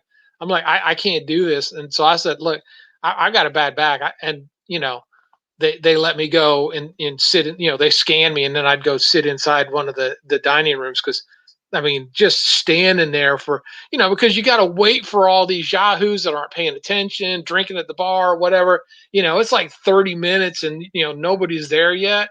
And it's just like, oh my God, can we just get on with this? Right. But, if you're in the dining room, okay, you can sit down. I mean, you can't necessarily have anything to drink or anything, but hey, you're not on your feet. It's air conditioned. It's comfortable. Sit there and chit chat with some people. They finally get everybody's ass down there, get them all harangued in there. You go through the spiel, and unlike most people that, like what happens after muster, everyone is like running like cattle, right? For the elevators and the stairs. And I'm like, you're just gonna stand there. Right.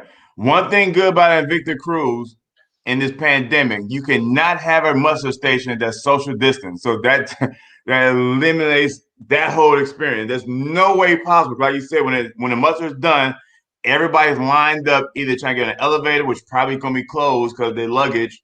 So you're going up the steps and it's too close. So I'm curious to see how this is going to proceed going forward because there's no way possible you can have a muster because you lined up literally Mm-hmm. and row. Yeah, there's no. Can you have an Victor Expo on a cruise that's socially distanced? You can't. No. Even with a mask on, but I mean, you had to spread out the table displays with it. But yeah, there's no way possible, man. This sucks, man. Yeah. I mean, I will say, if when we get on the next cruise, if Invicta or otherwise, and someone says you got to stand out here for muster, no, No, I got a bad back. I'll pull my shirt up and show them my surgery scars. Look, man, I had right. surgery. I'm going to sit down. Scan me. I'm going to sit down. No, not playing that game. Evan said September Invicta Cruise. That would be nice. That would be nice.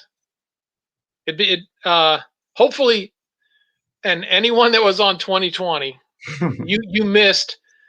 I mean, cold weather, is one thing, but to be on a boat running at, I don't know, 15, 20 knots, the wind's kind of moving, and it was the coldest. There was more people using the beach towels to wrap themselves up in than were drying themselves off getting out of the pool. And half the pool, all the pools got shut down because like when we were on the back, like it was sloshing the water. Really? There's videos. I'm sure Trap's probably got some too. I mean, well, yeah, September's heart of hurricane season. You're probably not going to want to do too much of the Caribbean in September. Yeah, the blue towel was the fashion accessory of the cruise. Like there was every woman on the ship walking around with that blue towel on. Wow. And then for some reason, because like it was pretty rocky that first night before everyone, I guess, got their Dramamine in or whatever, you could now you want to talk about socially distance? That first night on the cruise, heading out of port, once we got out into the water, you could walk anywhere you wanted to go if it didn't bother you, and I don't get seasick. I mean, unless it's like, it's got to be pretty bad. But I mean, Right. we were walking around. You could go up to the buffet, get something to eat, go sit down. There was like hardly anybody there because they were all in their room, like, it was just like they were dying. Right. But yeah, it was cold. It was definitely cold. Probably the warmest spot was Lido deck aft, back by the Pizza Pirate, underneath the awning, so to speak, of deck 10 before it opened up to get to the pool. There was enough shelter from the wind somewhat. You could sit right in that pocket and it wasn't bad. Um, but like, I mean, I remember, there was Mina and Dakota and a couple other girls that were out. Of course, they've got them out in like, you know, fashion, clothes that aren't necessarily built for, cold fall weather, I mean, they were like freezing and, they were like, they were bringing them like coffee and everything. I remember one shot, they finally let them put bathing suits on. They went and jumped in the hot tub in the back so they could get warm. And yeah, it was crazy. It was crazy. But I mean, it was fun. I mean, 2020 was probably the most interactive uh, interactions of the host and the crew and the staff and all of that and all of us, like we were going on camera a lot. We were just, seeing each other, talking down on four, Mm-hmm. at the shops and everything. There was so much more just general accessibility to everybody, and everybody was just, being really cool about it, not, being a dumbass, at least not that I saw. Um, Right. and it was awesome. I mean, it was absolutely awesome, the whole experience. So yeah, I mean, it would be right. Yeah, hot tea. There was like hot tea and hot chocolate, and coffee was going out of style.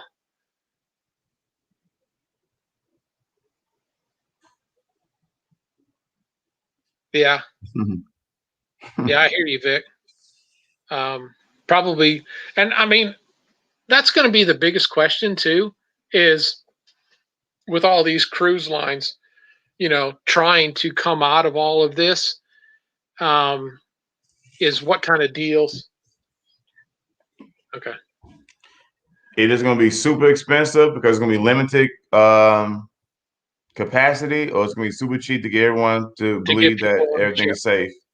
It's going to be Yeah, either or. yeah. So I've been given my time by the timekeeper, and I'm already I'm almost half. See, that's what I'm saying. I mean, it's so easy to go so long. Um, I know. I mean, I'm really enjoying all this. Two and a Um, half hours, John. You did good, man. It's a good live. Thanks, buddy. Thanks. I'm still not quite feeling as good as I'd like to be. No, Um, I think this is a good direction for you, John. I'm not saying every live should do this, but definitely, man, going forward, I think that should be a good part of your show. Just interview collectors, man. Just like I show up a few of my measly 20-something watches. Like, no, you should have invite, like I said, I would love to see, some of these other collectors, Keith and, Trap and Godfather and Vic and Happy, have them come up here, talk about watches. Cause again, yeah, y'all, I'm an Invicta collector, but y'all are really Invicta enthusiasts, lovers, collectors, fan people. So I would love to see, as a fan of Invicta, other people come up and just talk about their love of watches. So I think that should be something that you should do going forward, man. Talk to people about their collection. Yeah, No, I mean, no. last week was the first one I did, and I had Vic on. You know, of course, we were talking about all of his magnums and everything. That was a lot of fun. Right. Um, and of course, you know, everyone in the chat interacting, and you know, we can even open it up to not necessarily if you know. I mean, I'm probably gonna I'm gonna keep to the Wednesday schedule as much as I Right. can, but if anybody wants to show their collection, we can have more than one, and you know, we can kind of go through and pop in for half hour or so, and we kind of talk about what's going on and See, what Pappy you already want to talk said you got about. your next guest for next week. You got Yeah. Pappy on next week, man. This would be dope, man. And no All one's right. really doing it. I'll yeah, hit me up on DM, and what I'll do is like I did with Anwar is once I get the broadcast set up in StreamYard, I'll send you the link and everything, and it's pretty straightforward. If you're on an iPad, it prefers Safari. If you're on a PC, then it's pretty easy. I'm running mine out of Google, but Yeah. that would be fun. I might ask RJ if he'd be willing to come in and talk. That'd be super cool. Yeah. Salute to submitting. She wears several hats. Yeah, yeah, She mods and she hands watches. yeah, yeah, yeah. She's my one glove Jeff. Hand me stuff too. Thank you, me. But yeah, before I go, I want to say, everybody, head over to Meet and I's channel, subscribe to them, show them, some love and all that. Trap Vision, Kenny, I don't know if you have a channel. Sorry. D&Q, yeah, thank you. I got my moderator next to me in my ear, so DC World, Yep, DC World. 2021. 2021. And and all of that. But I really do appreciate Anwar stepping in and showing off his My amazing little collection. collection. Not measly. It's not measly. It's your collection, and it fits you, and that's what you like. Absolutely. Like you said, that one Irv said, "Don't worry about quantity, worry about quality." As Right. long as what you have is exactly what you want, then be picky. I mean, I know I probably got a little carried. Well, I got a lot. I got a lot carried away in 2018. Yeah, my count on the 2018 cruise and my count at the 2019 was yeah. Shout out to Invictaholics. Yeah, Invictaholics, Invicta Vets, Invicta Cruisers, Lawson, 757, Invicta the Enablers, Invicta Girl Watch Group. Victor Watch Group. Thank you. What's My other one? Big Guy Watches. Hmm? Big Guy Watches. Urban Group. Big Guy Watches. A big guy. Oh yeah, Irv. What's Tommy's? Tommy Big Time. But that's not his. Big ass watches. Yeah, it's Right. Tommy's channel on Facebook. But a lot of groups. yeah. I mean, and I know that I call out especially Invicta Vets because they're very near and dear to me from being a vet and everything, and I try and throw out other names, but literally every time I do that, I feel like I'm leaving somebody out, and Right. I feel bad because there's just so many. Then you got the Invicta Cruise group. That's a big group in itself. Yeah. And you've got you got Beads by Gonzo and all the other different bead makers and Waverly, Manly, and One of a Kind Rose, and those are the ones I can think of off the top of my head. If you want to check out Instagram, of course, Smitten by Victa. Definitely. And Vic is huge on the Instagram posting. Please check your dates before you post. The date Popo will come after you. So, be on probation with Trap. You'll be in endless probation with Trap. So right. So all right. I want to say good night to everybody. Thank you for stopping by. Really appreciate Onward stopping in. I know Thank you for having me, man. It's definitely an honor and privilege to have, be a part of the show, man. Great live. All right. I thank you, man. Really do. Thank you to all my mods out there for helping out. Smitten, wearing 14 hats here, getting everything done, keeping me straight, handing me watches, reminding me of what I'm supposed to do and what not to say. Just the beginning, John. Good night, everybody. But good night, man. Good night, John. Good night, chat. Night, y'all. Everybody have a good one. You too.